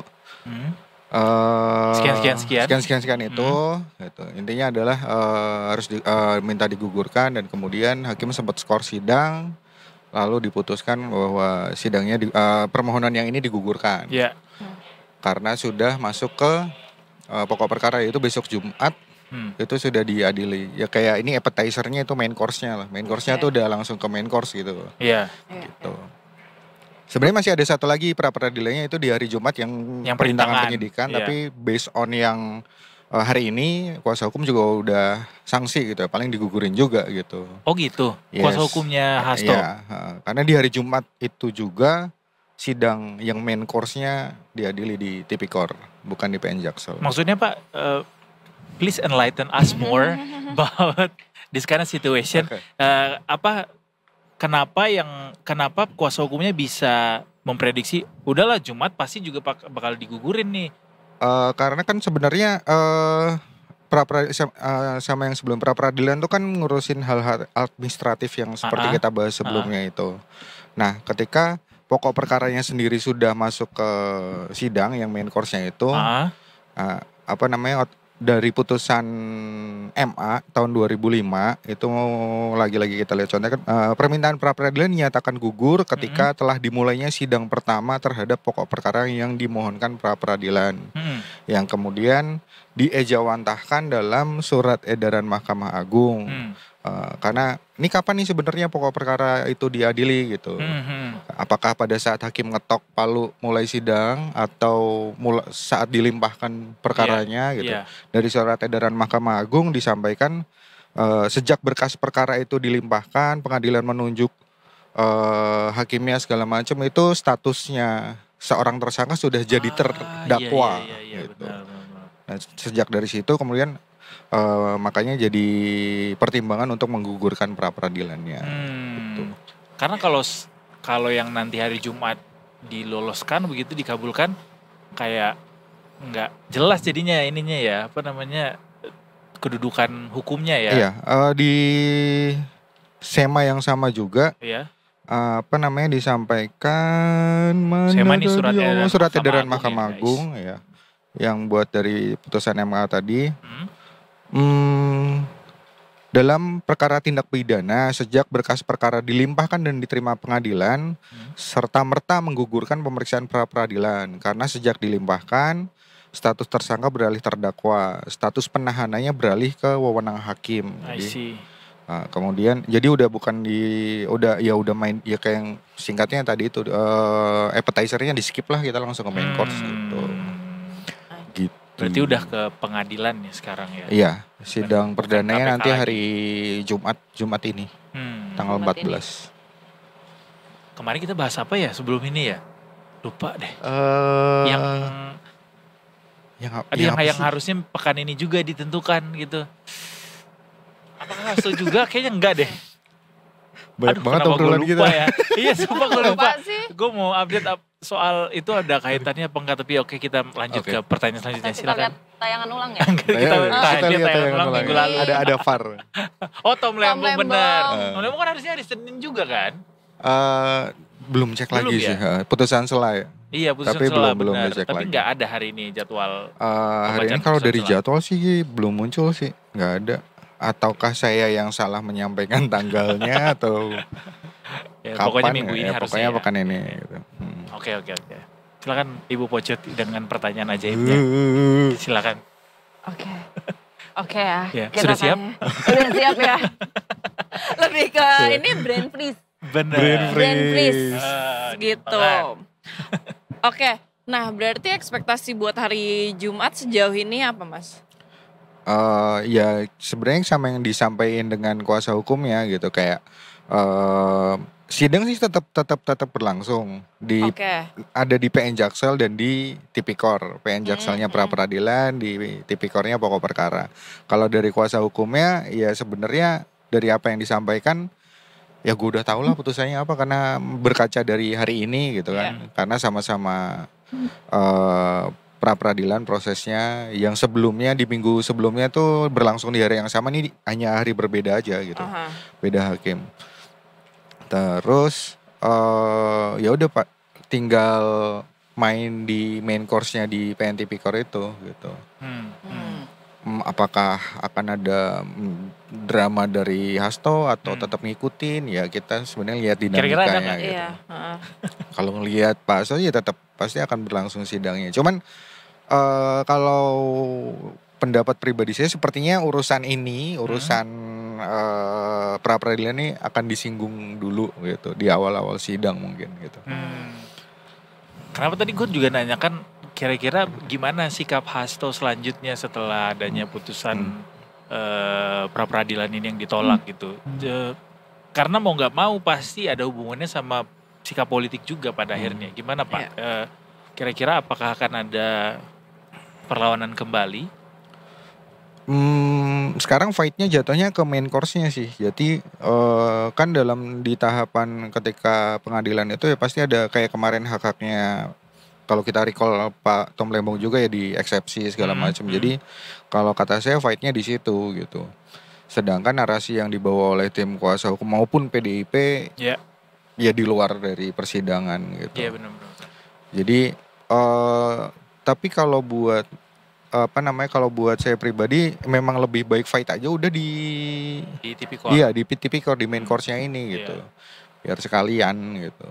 Benar. Karena kayak terlalu lama ya berlarut-larut di pra-peradilan ya. Udah langsung aja lah pengadilan. Terus. Iya, bahasa gampangnya gitu. Kan kita skip buka semuanya iya, gitu ya. buka puasa skip takjil langsung makan nasi padang gitu loh. Tapi takutnya sakit perut nanti. Jadi mungkin akan agak sedikit tergoncang di awal, tapi paling enggak akan lebih cepat ya kita ke kamar mandinya gitu benar. Kita emang butuh proses kok. Iya benar. Kita butuh kayaknya Udah cukup lah proses itu kemarin. Cukup lama. Maksudnya ini udah dari kapan Pak penangkapan Hasto sampai penggeledahan semuanya? Tersangka baru tahun kemarin kan ya. Terus ditahan tahun tahun ini. Belum ada setahun. Oh. Tapi bahwa kasusnya yang kasus background kasusnya Harun Masiku udah dari tahun 2020 lama, gitu. Cuman status tersangkanya dan segala macam tergolong cepat sih. Tergolong cepat ini berarti ya? Karena baru berapa bulan berarti? Ini bulan Maret. Akhir tahun ya? Akhir tahun kan ya. Belum ada 1 semester lah. Pokoknya setelah penetapan pilpres ya? Apa sih? Iya setelah pilpres. Atau pelantikan. Ketua KPK tuh Desember. Itu berapa hari? Pokoknya patokannya di pimpinan baru KPK ini. Pokoknya ini lebih cepat daripada kasus Tom Lembong karena Tom Lembong udah setahun ya. Udah setahun. Iya. Belum Oktober nih. Iya. Kalau ini cukup cepat artinya apa Pak? Kalau dari saya pribadi sebenarnya melihatnya ini kasus dari 2020. KPK juga udah ngumpulin banyak dan dari apa yang dipaparkan oleh KPK sebenarnya bagaimana proses dan segala macamnya waktu itu disampaikan oleh ketua KPK saat ini Pak Setio bahwa seharusnya Pak Hasto sudah tersangka di tahun tersebut gitu. Iya. Cuman ada banyak hal gitu, rintangan, hambatan yang pada akhirnya baru ditersangkakannya pada tahun kemarin. Jadi kalau dibilang cepat ya sebenarnya barangnya udah ada semua gitu. Tinggal mungkin proses administratif segala macam buktinya udah ada semua, tinggal lebih cepat untuk diproses gitu. Cuma yang bikin menarik adalah ketika ini sudah cepat, pengadilan juga akan segera digelar begitu. Tidak sabar untuk melihat bagaimana ini ya pembelaan dari masing-masing kubu gitu ya Pak ya. Apa yang prediksi drama yang akan tercipta nanti? Yang pasti isi surat dakwaan dulu gitu. Karena meskipun perkaranya beririsan dengan yang case sebelumnya yang sudah divonis semua dari mantan komisioner KPU segala macam, tapi perlu ada kebaruan dari perkara Pak Hasto nih sebenarnya apa yang kan ada kalau dari pemaparan di KPK ada beliau tuh nyuruh rendam HP, nyuruh si Harun Masiku kabur segala macam. Nah itu detail dari itu apakah dituangkan di surat dakwaan itu juga termasuk yang sebenarnya juga ditunggu sebenarnya apa aja. Ada juga yang disampaikan Pak Hasto nalangin duit suapnya dan segala macam. Jadi ya argumentasi di situ sih akan yang dibuka lagi nanti ya. Gitu ya. Baru dikasih tahu nih Tom Lembong belum. Besok baru tanggapan. Besok baru tanggapan jaksa. Oh, tanggapan doang. Oke, besok Putusannya. Selasa ya berarti. Oke. Kak, benar gak sih ketika nanti ini akan diungkap di pengadilan berarti misi pencarian Harun Masiku akan semakin dekat gitu untuk terbuka, untuk terungkap gitu? Ada possibility ke situ? KPK selalu menjawab normatif sebenarnya, kita selalu cari tapi ya memang tidak disampaikan lu nyari di mana segala macam gitu. Cuman ya pasti ketika ada, makanya balik lagi ketika disangkaan di surat dakwaannya di mana Pak Hasto minta untuk Harun Masiku kabur, pasti akan dicari di situ karena sempat juga ditanyain namanya seorang pelarian pasti butuh dana untuk survive dan segala macam. Yes. Nah itu juga sempat ditanyakan pada saat proses penyidikan. Lagi-lagi KPK juga menyampaikan normatif ya kita akan telusuri dan segala macam. Jadi ya publik sudah seharusnya untuk menunggu juga sih ini buron 1 ini dari 2020 nih 2015 5 tahun. 2025. 5 tahun. Ternyata COVID Yes. udah 5 tahun ya Pak? Iya, sampai udah diceraiin istrinya segala macam. Iya benar. Ini orang kemana sih sebenarnya, yang masih hidup enggak gitu. Betul. Ada Iya polemik gitu. Tahu-tahu operasi plastik kan mana tahu gitu. Tapi kan Bisa udah ada juga ya. rilis yang kemarin terbaru tuh Pak, berarti masih hidup dong. Rilis wajah terakhir Yes, itu. kalau dari itu sebenarnya foto foto yang baru diungkap sih. Gitu. Oh bukan karena sempat Kan ditemukan dia di pakai mana baju gitu caleg ya. tuh, pada saat dia caleg segala Oh, macam. yang gitu. pertama. Yes. Ah, Dan beberapa yang lainnya kan foto pada saat di imigrasi segala macam gitu. Ya banyak hal yang jadi PR untuk ditanyain ke KPK dan juga di sidang ini, ya harapannya bisa ngebuka semua gitu. siap. Balik Bu Pocut jamin. Baiklah, oke. silakan. Nah, terus habis itu Mas, kan ada ungkapan nih kalau misalkan KPK itu tuh lagi kebut berkasnya Hasto karena takut kalah peradilan nih gitu kan. Nah, nanti nih misalnya kalau nantinya kalah, apakah artinya Hasto tidak jadi disidang di Tipikor? Ya udah, yang tadi udah digugurin. Oh, udah digugurin ya? Kan Jadi udah digugurin. Oh nih, Bu. iya. jadi nggak apa namanya. Kita ulang lagi biar lebih fokus ya kan? Siap. Boleh. Jadi itu narasi yang disampaikan sama kuasa hukumnya, karena ya itu tadi kita bermain dengan tenggat waktu. Dari sisi kuasa hukumnya, dia ingin agar tentang sah tidaknya penetapan tersangka ini disidangin dulu gitu sebelum Iya. masuk ke main course yang tadi. Itu seharusnya di pekan lalu gitu. Mm-mm. Pekan lalu KPK nggak datang. Ya. Jadinya baru datang hari Senin ini gitu. Sedangkan di tenggat waktu antara pekan lalu dan hari ini, KPK udah hari Kamis itu udah nerusin berkasnya ke pengadilan Tipikor gitu. Oke. Dari situlah kemudian kuasa hukumnya menyampaikan narasi bahwa kok lu buru-buru amat sih, apa lu mau takut kalah ya lu dan Iya. segala macam bla bla. Cuman sebagaimana putusan hari ini bahwa udah digugurin gitu. Ya narasi takut kalah atau enggak ya kita kembaliin lagi sebenarnya gitu. Iya. Nah, kalau misalnya sentimen masyarakat terkait hal ini Mas sejauh ini tuh gimana? Apakah nih KPK tuh dapat dukungan dari NGO gitu-gitu? Sejak penetapan Pak Hasto sebagai tersangka juga beberapa LSM yang dan juga mantan penyidik juga sudah menyampaikan bahwa ya pertama pasti mengapresiasi, kedua mereka juga berharap ya disegerakan agar tudingan bahwa ini tersangka politik segala macam itu bisa terbantahkan gitu. Teranulir gitu ya. Iya, karena kalau dari pengadilan ya udah akan bisa dilihat di publik gitu.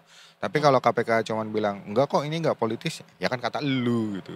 Jatuhnya jatuhnya Iya benar-benar. jatuhnya dari Iya, satu sisi doang gitu. Iya. Makanya mereka mendukung udah buruan lu sidangin biar tahu kayak gimana gitu. Let's get into the main course. Main course. Nasi padang. Pra peradilan jilid kedua Kenapa tapi masih Indonesia harus banget ya. nasi padang nggak boleh stick? Soalnya kan main course. Oh iya benar. Bukan hidangan utama. Main course. Main course soalnya kebayangnya steak gitu-gitu kan. Gitu. Baiklah. Kalau Kita nasi padang main course, appetizer-nya apa kira-kira? Ini biasanya kulit. kerupuk oh iya bener. kerupuk kulit Iya, pakai kuah jangan. gulai. Iya, benar. aduh itu enak banget lagi. Walaupun nanti diakhiri pakai itu lagi sih kayaknya. Pakai buah. Oh iya buah ya. Pakai buah bisa loh. Wah, Pakai buah. Kulit lagi sih. Ini ngedorongnya puding. pakai teh talua udah. Iya lagi. 1644 ini bos. Bentar Wah, lagi. 500 kalori ada tuh semuanya Gak apa-apa. total. Kan udah puasa hari ini. Kita puasa bergerak lagi tuh. Bergerak. Ya kan? Udah puasa kita bergerak. Tuh, jadi gak apa-apa makan nasi padang. Ya udah dipanasin lagi kita badan kita sama topik-topik yang dibawain sama Pak Dani hari ini. Ini udah ada asapnya nih. Udah ngebul. Benar. Mari kita Udah nantikan ngebul. saja pra peradilan jilid keduanya dulu ya Yes. nanti ya hari Jumat ya Pak ya. Hari Jumat. Hari Habis itu Jumat. baru kita Peradilan menuju. jilid 2 di hari Jumat, di hari yang sama pun juga main course-nya itu Main di hari course-nya Jumat. juga akan disajikan di situ untuk yang Iya. perkara yang pertama ya Pak ya. Langsung Langsung sepertinya dulu. dua-duanya Oh gitu. Langsung Oh, dua-duanya. banyak Dalam satu kegiatan hari berkas. Jumat. Iya. Iya. Cuti dulu lah dari sekarang. Jangan dong. Kalah Jangan dong kita dong. dong ya. Oke. Jangan. Baik, Oke. informasi tadi terkait Tom Lembong gimana? Berarti besok itu baru pembacaan ya? tanggapan dari jaksa. Oh, tanggapan. Baru setelahnya nanti putusan setelahnya ntar diatur hari kapan belum tahu. Alright. Oke. Nanti kan bersama semuanya bisa dikulik lebih dalam di Detik News. Silakan langsung buka Detik News. detik.com/detiknews. Terima kasih Betul. Pak Dhani. Terima kasih, Sudah Pak. mau mampir lagi ke sini jauh-jauh dari lantai 9 ya. Menuju ke Kutub Selatan ini. Kutub Selatan Baliknya nggak yang mana? Balik. Sekalian Pengennya ini. langsung pulang ya Pak ya. Sekalian jajan takjil. Oh, Sedepan. bisa, Kan bisa. bisa sekalian ya kan. Duitnya kasih dong habis ini. Nanti Nggak boleh ya? Nanti Gratifikasi jangan boleh, di sini, nggak boleh ketahuan War dong. takjil. Oke guys, abis ini kita punya Sunset Talk, tapi Yes. sebelum kita menuju ke Sunset Talk nanti juga akan banyak amunisi kece lainnya akan kita sajikan. Tetap bersama kami di Detik Sore. Gak Gak cuma cuma hore hore-hore. hore.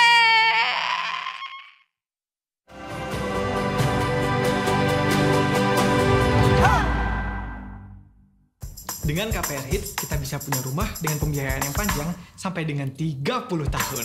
Angsurannya ringan, marginnya juga rendah. Masih longgar kalau mau sedekah. Cara pengajuannya juga simple. Bisa pakai aplikasi BTN Property. Semua langsung beres. Karena hidup gak cuma tentang hari ini.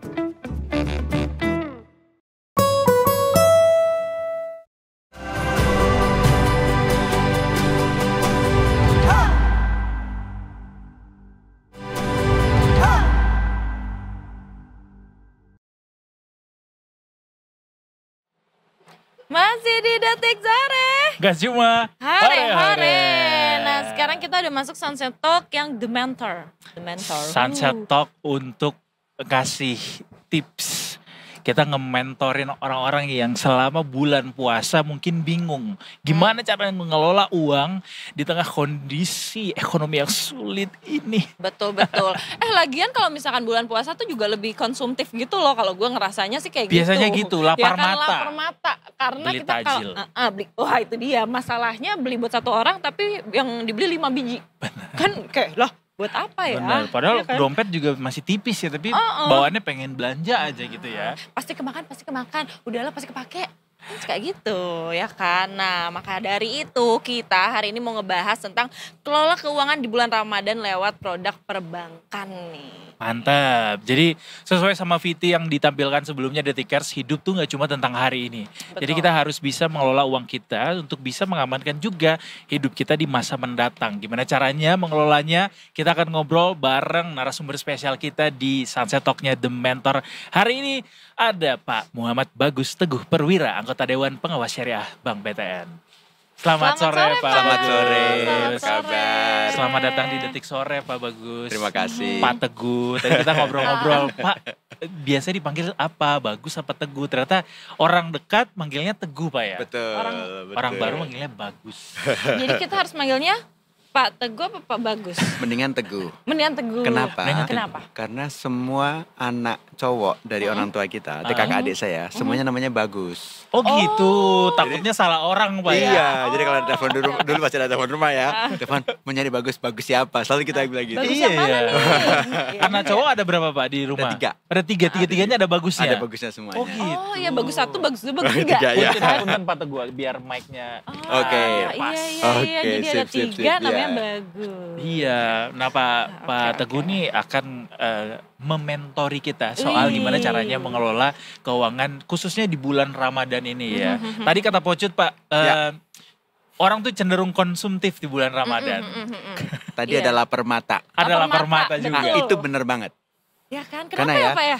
Karena gini, coba perhatiin. Psikologi seseorang akan berbelanja lebih banyak ketika dia lapar. Maka salah satu mentor atau coaching, kalau saya coach orang untuk mengatur keuangan pribadinya atau keluarganya, itu kalau mau belanja bulanan, makan dulu. Oh, biar nggak lapar. Oh, biar nggak lapar. Tapi serius loh, itu agak kata-kata lapar mata itu bener loh, lapar perutnya, Sehingga Lapar matanya. berbelanjanya makin banyak gitu, kira-kira gitu. Berbelanja makin banyak. Coba deh perhatiin, kalau kita udah kenyang, mau ngeliat di mall atau di apapun, agak malas. Udah nggak pingin ya, udahlah udah kenyang. Karena merasa nggak ada kebutuhan. Tapi once ketika seseorang itu lapar, merasa ada kebutuhan padahal bukan kebutuhan. Benar. Cenderung keinginan. Maka tadi takjil untuk satu orang doang atau katakan berdua sama pasangan gitu ya. Belinya 5. Iya. Dan justifikasinya bakalan habis kok, gue lapar banget. Kan gitu. Rasanya bakalan habis dalam waktu semenit itu, tapi kayak ya aslinya mah enggak. Padahal Satu makan cup habis. Kenyang. Ya kan gitu. Itu memang ada secara psikologis. Sehingga kadang-kadang pengelolaan keuangan itu berkaitan erat dengan psikologi. Betul. Maka ada buku bagus banget dari Psychology of Money. Yes. Jadi bagaimana seseorang mengelola uang itu mentalnya sebenarnya yang dibenerin duluan, baru ngelola keuangannya benar. Meskipun tidak menjamin ya, ketika kita udah hatam buku itu 2 kali baca alias seperti saya. Gitu. Akhirnya buku itu ya? Bagus mengelola uangnya, tidak. Masih tetap harus belajar. Karena sepanjang kita hidup itu memang harus belajar terus Pak ya untuk mengelola keuangan itu Pak ya. Dan belajar keuangan paling benar di mana? Di mana? Di rumah. Di rumah. Kenapa di rumah. Gitu, Pak? Orang tua ke anaknya. Karena anak itu ngelihat orang tuanya gimana pola konsumsinya. Gitu. Perhatiin nggak orang tua yang quote unquote dituduh anaknya pelit. Biasanya anaknya lebih wise ngelola keuangannya. Ya. Orang tua yang point of view-nya itu selalu bikin bisnis lagi. Ketika bisnisnya ini, ketika ada return bagus, ketika ada dividen bagus, dia bikin bisnis lagi. Dia bikin bisnis lagi gitu kan. Itu anaknya kebawa loh. Habit untuk dia sense of bisnisnya tinggi. Gitu. Sehingga ngelola keuangan paling benar itu dimulainya dari rumah. Dari keluarga. Dari keluarga. Itu fondasinya ya. Itu fondasinya banget. Dan kemudian bagaimana kita, yang dulu kadang juga ada orang yang dulunya susah. Tapi keterpaksaan itu membuat akhirnya dia menjadi sukses. Ya kan, akhirnya orang tuanya sekarang menjadi orang tua dan sukses. Tapi dia pola pikirnya berbeda dengan orang tuanya dulu. Pengen anaknya jangan sesusah dia. Nah, ini bahaya. Karena dia mendidik anaknya untuk nggak punya fighting spirit yang tinggi seperti dirinya dulu ketika punya fighting spirit yang tinggi ketika orang tuanya nggak mampu. Oh justru bahaya Pak. Justru bahaya. Bikin anak kita manja. Bikin anak kita kan katakan generasi Gen Z itu agak lebih apa ya? Hati-hati loh Pak. Banyak tentara Gen Z di sini. Tentara Gen Z. Gak apa-apa Pak. Kenapa Pak? Benar nggak kalau di kantor dimarahin dikit resign? Oh, masuk Bapak lembek. Saya mau ngomong itu tapi gak tegas sih ya. Mungkin karena mereka juga spiritnya berbeda sama kita. Berbeda banget. Karena dulu kita susah, masih orang tuanya susah dulu ya. Misalkan gitu. Terus kemudian dia punya fighting spirit yang untuk dia supaya survive, struggling segala macam. Saya mau anak saya nggak susah seperti saya. Padahal harusnya kita bikin anak kita control pain kita sebutnya. Kita bikin pain dia, tapi under control. Yang bisa terkontrol gitu ya. Jadi biar teruji daya tahannya gitu Pak. Ya, dulu inget kan ada cerita anak salah sebuah kampus ternama di Jakarta gitu kan. Diterima di sebuah perusahaan yang bagus. Gajinya di atas UMR. 6, sekian gitu. Nah setiap bulannya dia dapat 8 dari orang tuanya. Jadi yang mendingan gue gak usah kerja. Karena dapat dari orang tuanya 8 juta. Wah itu tuh beberapa tahun. Sementara kerja saya dapat cuma 6 juta. Coba kira-kira gimana gitu kan. Jadi suatu hal yang mentalnya terganggu. Saya mau dua-duanya sih. Saya akan kerja. Biar kali 2.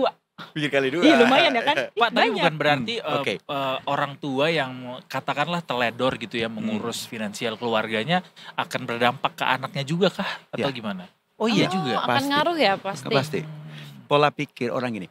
Perhatiin juga nggak ketika orang, maaf nih mungkin ada di antara kita teman-teman kita hobinya ngutang. Nggak ngutang ke teman, nggak ngutang ke bank, nggak ngutang ke maaf pinjol dan sebagainya. Itu akan terbawa loh. Dan anak-anaknya itu juga biasanya nggak jauh dari itu. Maka kita harus kendalikan diri kita demi anak-anak kita juga. Supaya kita ini. Gen Z udah mulai mikir juga. Supaya dia bisa kontrol dirinya sehingga dia kesehatan keuangannya juga bagus. Termasuk di Ramadan ini ya kan. Iya, karena agak berbeda nih Ramadan ini. Soalnya kan kayak lagi puasa apa pengen belanja ngabuburit. Bahaya tuh ngabuburit tuh. Ngabuburit ke supermarket. Logikanya kan harusnya makan cuma 2 kali. Sementara 3 kali. Harusnya kosnya berkurang dong. Tapi malah jadi lebih banyak. Lebih banyak dong. Ya nggak? Ini karena lapar mata dari itu sih. Benar. Iya. Terus gimana dong Pak pendekatan yang kita pakai supaya selain daripada jangan dalam kondisi lapar gitu ketika berbelanja ya. Maksudnya in terms of manage keuangan selama bulan Ramadan, khususnya sekarang bulan Ramadan saat ini juga sadly-nya kita banyak nih teman-teman korban PHK juga gitu. Kayak artinya kondisi keuangan tuh sedang terbatas gitu Pak. Apakah ada resep-resep jitu atau formula tertentu yang bisa di-share sama Pak Teguh gimana supaya kita bisa tetap mengelola dengan baik gitu? Pertama kenali kondisi diri kita dulu. Kondisi diri kita seberapa parah. Maksudnya seberapa parah tuh tadi yang kayak PHK, berarti kita punya napas berapa bulan nih. Ya, punya tabungan atau apa. Atau jangan-jangan nggak ada napas. Berarti kita harus benar-benar effortnya tinggi untuk cariin income. Itu kalau emang kayak gitu. Apakah bahkan misalkan gini, banyak masjid kok sediain takjil gratis. Nggak usah malu lah. Datang ke sana untuk bikin takjil gratis kan gitu. Itu kalau separah itu jika separah itu. Tapi kalau masih cukup sih gitu kan. Tapi ini ada income tapi masih belum cukup. Artinya apa? Artinya ada dua kondisi, kurangin pengeluaran atau nambah income. Kalau ada dua pilihan, kira-kira Mas Edo lebih pilih mana? Kurangin income, kurangin pengeluaran. Amit. Coy, jangan sampai. Kurangin pengeluaran atau nambah income. Kalau boleh sih dua-duanya dilakukan, bisa Pak. Paling mudah mana? Paling mudah kurangin pengeluaran. Iya. Atau kenyataannya paling mudah nambah income. Kenyataannya nambah income? Iya. Sekarang punya nggak trial untuk diri kita? Sehari-hari kita sebulan habis berapa? Terus kita sehemat-hematnya mampu berapa hematnya? Susah loh. Iya. Saya pernah dulu ya, waktu saya belajar pertama kali financial planning. Saya ditantangin gitu sama waktu itu mentor saya. Saya cobain dong. Paling hematnya cuma 100.000, 200.000. Nggak nyampe 1%, nggak nyampe 10% lah saat itu. Nggak nyampe 10% gitu. Jadi pas saya nambah income, kreatif dikit gitu. Mulai saya hobinya ngajar misalkan. Saya nggak ngurusin anak SD gitu-gitu. Saya bisa dapat sebulan 1 juta loh. Lumayan. Compare to saya berhemat cuma 100.000, 200.000. Gratis, ketika saya kreatif sedikit saya dapatnya 1 juta loh. Dalam sebulan nggak susah dong. Lifestyle tetap lagi. Lifestyle. Dan secara yang dinikmati juga lebih enak ketika income bertambah daripada pengeluaran kita yang tapi memang ada effort. Sabtu Minggu atau malam hari kita harus ada effort. Tapi kan membahagiakan. Artinya in term of numbers gitu ya. Angkanya bunyi kan gitu kan. Saya cuma ngajar, cuma ini tambah-tambah ini kan. Dalam sebulan saya bisa dapat 1 juta tambahan. Nah, itu kalau kurang. Artinya kenali kondisi keuangan kita pribadi seperti apa. Itu. Yang berikutnya be logic gitu, realistis aja. Kita sebutnya smart sih, ya. Yang pertamanya ada measurable, ada realistiknya. Ya, realistik. Jadi kalau pengeluaran kita di Ramadan ini atau di puasa ini, kan harusnya makan cuma 2 kali. Toh makan sedikit juga kenyang. Dan ada pelajarannya kan. Kita sudah hari ke-10 nih kan, hari ke-9 sampai ke-10 puasa ini. Nah, artinya apa? Begitu banyak makanan kan nggak kemakan semua. So besok lagi kita lihat yang kita makan berapa sih, paling kolak cuma 1 plus kurma plus air putih that's it gitu kan. Habis tarawih baru makan besar misalkan gitu. Atau langsung makan besar habis tarawih paling kita ngemilnya belakangan gitu. Tapi kan ketaker nih. Ketaker berapa? Artinya saya nggak perlu beli 5 untuk cuma berdua dong. Iya benar. Gitu kan. Saya nggak harus beli sahur ya. Sahur seberapa banyak sih kita bisa makan sahur? Apalagi kalau lebih dikit jadinya kayak lagi, kan? aduh nggak nafsu makan lagi tapi harus makan gitu kan. Jangan segan-segan kalau misalnya cuma berdua atau bertiga di rumah, beli aja 1 untuk berdua. Atau beli 2 untuk bertiga. Kan nggak habis juga, kebuang juga. Dan itu kan food waste kan, menyampah. Makanan kan di Indonesia cukup tinggi ya. Kita juga harus campaignkan bahwa ya kita jangan, atau mengurangi lah paling nggak membuang sampah makanan. Benar. Dan lanjut lagi soal tadi Viti di awal soal hidup tuh nggak cuma tentang hari ini aja. Jadi harus mikirin masa depan juga. Ini kalau bicara soal side hustle atau penambahan income atau mungkin investasi gitu Pak. Rasa-rasanya juga cukup menyita perhatian gitu ya. Sementara juga di bulan Ramadan ini kan kita pengen yang ibadahnya yang khusyuk gitu Pak ya. Gimana caranya supaya kita bisa mengelola uang kita di tengah bulan Ramadan ini tanpa mengorbankan stabilitas finansial kita Pak? Baik. Teguh. Pengelolaan keuangan kan nggak cuma di bulan Ramadan. Betul. Artinya memang itu suatu hal yang bertahap. Maka supaya kita bisa stabil di bulan apapun, termasuk di bulan Ramadan ini adalah pertama kita kelola pengeluaran kita. Pengeluaran kita yang kita prioritasin pertama kali adalah untuk bayar utang. Ya, jadi top of priority bayar utang nih. Kedua, kewajiban agama. Misalkan dalam Islam ada zakat, ada apa segala macam. Baru prioritas ketiganya adalah investasi. Alright. Untuk masa depan. Artinya investasi itu apa sih? Investasi itu sesuatu yang akan kita konsumsi di masa mendatang. Jadi jangan sampai salah paham bahwa investasi itu adalah numpuk-numpuk uang. Karena numpuk-numpuk uang ketika buat apa juga. Intinya kan kita pengen konsumsi tapi di masa mendatang kan gitu kan. Sehingga ketika kita punya mindset bahwa investasi itu adalah konsumsi di masa mendatang, maka kita harus tahu masa mendatang saya konsumsinya apa. Ya kan? Saya konsumsinya dalam hal ibadah, mau pergi haji misalkan gitu. Butuhnya berapa? Kan ketaker dong. 25 juta untuk daftar, untuk pelunasan kemarin misalkan 60 juta, another 35 juta lagi. Berarti kan saya harus punya target 60 juta. Itu kan konsumsi saya masa mendatang. Jadi kan ketaker. Saya nggak perlu cari instrumen investasi yang high risk meskipun high return meskipun high risk gitu. Kalau emang tujuan saya clear banget, saya dapat cuma 60 juta kok. Ya that's it gitu. Bahkan misalkan punya cita-cita pengen nyekolahin anak yang sekolah favorit. Harganya misalkan dalam 1 tahun saya harus nyiapin uang sekian juta misalkan uang masuknya misalkan 50 juta gitu ya. Maka oke, tahun berapa saya harus nyiapin 50 juta itu. Maka saya kejar itu. Ya, maka pilihan instrumen investasi itu ngikut dari tujuan investasinya. Betul. Jadi jangan milih produknya apa. Saya mau beli saham ini, saya mau beli reksadana ini. Enggak itunya. Tapi tergantung tujuan. Tujuannya apa? Jangan sampai yang anaknya sekolah tahun depan misalkan instrumennya ke saham. Yang ngeri. Apalagi sekarang nggak baik-baik aja tadi kan liputannya. Sangat volatil. Sangat volatil dan kondisinya juga dalam 1 tahun kita nggak tahu seperti apa kan gitu kira-kira gitu kan. Sehingga kita harus, nah kenapa? Investasi itu adalah konsumsi di masa mendatang, maka kita harus taker di masa mendatang kita mau apa? Mau apa aja? Mau beli rumah kah? Mau pergi haji kah? Mau pensiun di tahun berapa kah? Sehingga instrumen maupun jumlah investasinya itu kita punya target dong. Nggak asal punya uang diinvestasiin, investasi juga asal return tinggi, tapi kita punya clear tujuan. Jadi investasi itu harus jelas ini tujuannya buat apa, nggak sembarang cuma numpuk duit doang gitu Pak ya. Name it investasi yang di ini untuk sekolah si kakak, ini untuk sekolah si adik, ini buat pergi haji, ini buat kurban, ini buat cash flow sehari-hari, buat zakatnya misalkan gitu kan. Nah setelah prioritas pertama bayar utang kalau punya utang, yang kedua adalah untuk kewajiban agama kalau zakat dan sebagainya, yang ketiga adalah investasi, yang keempat baru ngomongin kebutuhan pokok kita. Bayar sekolah yang sekarang, bayar makan sehari-hari kita ke tempat kerja kita dan sebagainya. Baru yang terakhir lifestyle. Lifestyle tuh paling tersier, paling belakang hobi lah apalah. Karena banyak hobi yang mahal juga kan ya kan. Betul. Nah itu paling belakang. Jangan begitu punya uang, ini nih bentar lagi THR nih, yang bener gak?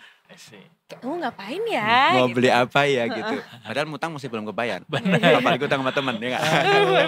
Bener. Tertampar ya kan. Kayak Juicy Lucy lagunya ya kan. Oh iya, tampar aku di pipi.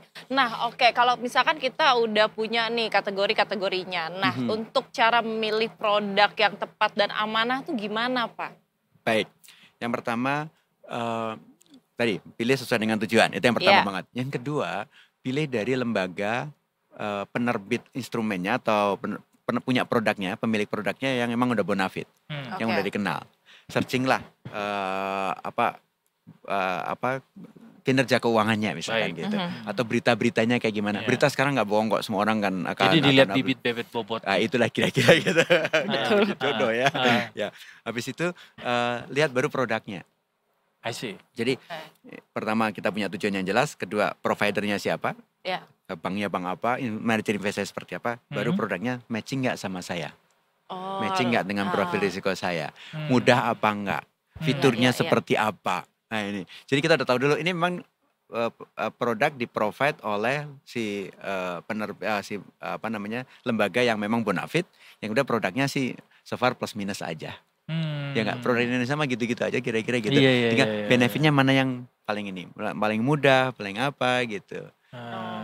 Katakanlah misalnya ini umat muslim gitu ya, mau pengen nabung atau investasi buat haji misalnya. Dia pengen haji sekitar mungkin 2 atau 3 tahun lagi gitu kebutuhannya.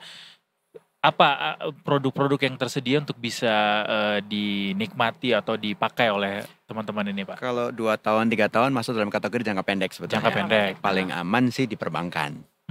Di perbankan, di tabungan. Sekarang untuk haji udah banyak banget yang punya tabungan haji. Tapi sih alangkah baiknya kalau tabungan haji itu di tabungan yang syariah. Oke. Kita mau syariah. beribadah. Oh iya, dong. betul, karena kita Masa mau beribadah. iya? Iya, Kalau masa biasanya semuanya iya, kan iya, seorang iya. muslim gitu kan. Semua Iya, cash flow kita kan syariah. pakai bank syariah Betul, dong. Ya kan? betul, Masa betul. iya mau berangkat haji pakai banknya bank yang ada ribawinya. Gitu kira-kira Iya, enggak matching banget gitu kira-kira Kayak gitu. nggak make sense gitu ya. Enggak matching lah lebih tepatnya ya. Ya bajunya merah, celananya apa gitu kira-kira enggak Tiba-tiba enggak orang beda amat. gonjreng gitu kan kayak loh beda banget gitu. Iya, bener-bener. kira-kira gitulah. Jadi instrumennya atau produknya produk dari tabungannya syariah kalau emang jangka waktunya pendek. Kalau jangkauannya lebih panjang. Karena gini, haji itu kan ada untuk bayar uang pendaftarannya. Iya. Yang kalau reguler sekarang 25 juta. Kalau yang haji plus itu 4.500 US dollar kan gitu. Nah, apakah jangka itu kita bisa nabung tiap hari atau tiap bulan berapa gitu kan. Maka kita kejar itu. Kan di tabungan kan gampang. Oh bisa auto debit, bisa apa. Katakan rekening Anda di mana. Pokoknya tiap tanggal sekian habis gajian tanggal 25 misalkan tanggal 25 juga atau tanggal 26-nya langsung ditransfer secara standing instruction auto debit langsung ke tabungan hajinya. Iya. Udah banyak kan bank syariah yang punya tabungan Iya, haji itu termasuk BDN syariah misalkan yang ini kan. Nah ini jadi lebih ke menertibkan kedisiplinan kita. Karena salah satu pelajaran dari puasa itu kan kita disiplin ya. Kan nggak mungkin orang begitu adzan subuh masih mau makan kan udah nggak mungkin. Oh iya nggak boleh dong. Udah nggak boleh. Karena dia disiplin ya. Iya. Begitu mau makan sebelum adzan maghrib dia nggak akan makan. Itu kan dia disiplin. Dia mau nggak ada yang lihat juga dia nggak akan makan. Benar. Kesadaran diri Disiplin. sendiri aja ya Nah, kan. kadang-kadang disiplin itu kan perlu instrumen. Nah, Iya. perbankan syariah tuh bisa dijadiin Punya instrumen instrumen itu itu. sehingga bisa auto debit masuk ke rekening tabungan khusus dan biasanya rekening tabungan untuk haji, rekening khusus untuk haji itu nggak di provide dengan ATM. Karena memang tujuannya buat haji. jadi nggak bisa ditarik. diambil. Nggak bisa ditarik Oh, setiap gitu. saat. Itu ya. Itu yang pertama itu. Yang kedua, biasanya imbal hasilnya kan kalau bahasa syariah kan bagi hasil ya. Bagi hasilnya itu nisbahnya lebih tinggi. Porsinya untuk si penabung lebih tinggi dibandingkan dengan tabungan yang reguler biasa. Dan di beberapa bank syariah, termasuk di BTN Syariah itu, bahkan nggak pakai administrasi. Kan kita suka DP administrasi 15.000 gitu-gitu kan. benar. Itu kan ganggu juga ya. Iya, Kalau iya, uangnya iya, dikit, iya. lama-lama habis juga kan itu. Tapi ketika kita udah nabungnya rutin, potongannya nggak ada, imbal hasilnya kompetitif gitu kan. Maka itu akan menjadi instrumen yang menarik kalau kita, apalagi syariah pula gitu. Iya, Menarik untuk kita bisa mencapai tujuan kita dengan baik lah kira-kira gitu. Berarti biaya-biaya tadi tuh juga jadi salah satu pertimbangan gitu ya untuk bisa menentukan mana yang paling kompetitif buat kita bisa mempercayakan uang kita ditabung di mana gitu Pak ya. Termasuk untuk berbagai macam rencana tabungan lainnya Pak ya, nggak cuma soal haji doang gitu. Tabungan anak. Untuk pendidikan anak. Misalkan sekarang anak umur 3 tahun. Ya. Berarti dia masuk SD kan 6 tahun. Berarti masih ada waktu 3 tahun nih. 3 tahun. Kan udah mulai ngincer dong. Sekolah mana yang mau diinin. Cari tahu deh, spill deh ininya uang masuknya berapa. Uang masuknya sekarang misalkan tadi 50 juta misalkan gitu kan. Kan 3 tahun lagi mungkin gak 50 juta ya. Ada inflasi kan. Betul. Jadi 60 misalkan gitu. Berarti kita punya target 60. 60 bagi 3 tahun. Berarti sebulan 20, setahun 20. Tahun 20. Berarti sebulan Bagi 2 juta lah. Oh iya. Jadinya lebih kayak, napas. Daripada langsung, Iya. 60. Iya. Jadi ketika kita nabung itu nggak terkikis sama biaya inflasi tadi Pak ya. Betul. Jadi nilai uang kita terjaga. Persis. Iya, dengan produk-produk perbankan tadi ya. Iya. Oh, tuh Cut makanya nabungnya di bank bukan di bawah dompet. Di bawah dompet, di bawah bantal. Di bawah kasur tahu kalau gue. Oh iya. Ih, kata gue sih pindahin sekarang. Kan recehan tapi capek. Oh, receh ya. Receh ya, tiba-tiba kayak set gitu. Ih lama-lama banyak. Seperahu tuh recehan. Tapi kalau produk-produk perbankan gitu Pak, maksudnya syariah apakah semua juga udah digitalize sekarang berarti? Iya. Oh iya. Sekarang udah ketinggalan lah Ngikutin kalau nggak digital kan. perkembangan lah ya, Pak ya. Sekarang kan semuanya one click away juga ada Iya, jalan kan. iya, Iyalah iya. semua pakai Betul. digital semua. Iya, Ya, kalau nggak itu nggak ini Iya. lah. Pastilah. Nanti Gen Z jadinya nabungnya di bawah bantal lagi ya. Kalau nggak bisa Bener. sedigital itu gitu. Saya tuh ya waktu SD Kan kita dulu diajari masuk ke celengan gitu ya, Benar. tabungan gitu kan. Nah kita dulu kreatif kan, namanya juga lagi susah dulu. Bikin kaleng biskuit. Oke. Dipakailah buat tabungan. Tempat celengan.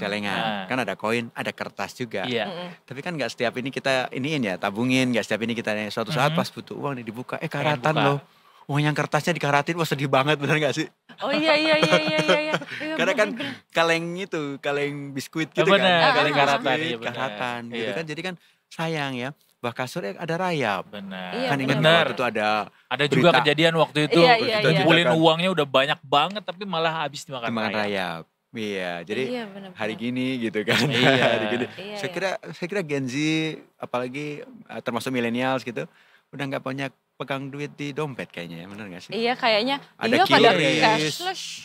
Bayar parkir aja QRIS. sekarang udah pakai ini kris soalnya. Iya. Betul. Sampai kaget loh. Bener. Kita beli siomay di depan juga udah pakai iya lagi. semua kan, mau Keren. dimanapun gitu. Jadi kayak udah lupa sama cash. Kayak loh. Makanya udah jangan di bawah bantal lagi, jangan di bawah kasur lagi. Ya udah tukar di celengan ayam ya. Enggak dong, naik lagi dong ke produk perbankan. Ada banyak sekali yang disajikan termasuk di BTN Syariah Pak ya. Juga itu udah mengikuti zaman. Makanya gitu Cun. Gitu. Nah makanya nih niat baik yang beriringan dengan usaha dan doa, insya Allah pokoknya pasti dipermudah jalannya. Apalagi kalau nih niatnya beribadah ke tanah suci. Masya Allah ya kan. Jadi ayo persiapkan diri ke Baitullah melalui program Berkah Haji dari BTN Syariah. Benar sekali, Detikers, dan jangan sampai ketinggalan karena periode program ini berlaku hingga 30 Juni 2025 doang. Jadi bentar lagi. Be prepare as soon as possible, langsung dilaksanakan, ikuti programnya. Dan untuk info lebih lanjutnya, Detikers semuanya bisa menghubungi BTN Call di 150 286 atau 150 286. Jadi jangan sampai ketinggalan, langsung dicek programnya untuk bisa mempersiapkan segala macam kebutuhan di masa mendatang. Betul. Saatnya kita pamit Detikers. Terima kasih banyak Pak Teguh sudah mau mampir ke Detik Sore. Gimana, cukup dingin Pak ya di sini Pak ya. Next time boleh bawa jaket juga Pak. Puasa kena dingin. Lengkap. Lapar. Kan nikmat nih abis ini buka puasanya. Makin nikmat justru ya. Makin nikmat justru. Terima kasih sekali lagi Pak Teguh. Terima kasih. Sangat tercerahkan. Jadi Detikers dimulai nabungnya dari sekarang. Dan jangan lupa pilih produk perbankan pilihan Anda yang paling jitu tentunya. Kita pamit dulu karena abis ini akan ada Kultum yang menyapa Detikers semuanya. Ya, saatnya kita pamit. Anyway, sebelum kita pamit Pak Teguh, kita ada satu tugas lagi buat Pak Teguh. Jadi kalau misalnya kita bilang Detik Sore, Pak Teguh boleh jawab dengan nggak cuma hore-hore. Boleh Pak ya? Oke. Siap Pak ya? Siap. Terima kasih banyak Detikers. Ini waktunya kita pamit. Jangan lupa di sini ada Detik Kultum. Jangan lupa disaksikan tentunya ya menjelang berbuka puasa nanti. Saatnya Eduardo Semarangir pamit. Pocit Kamaral pamit. Dan seluruh kru yang bertugas hari ini juga pamit. Kita besok ketemu lagi tentunya cuma di Detik Sore. Gak cuma hore-hore.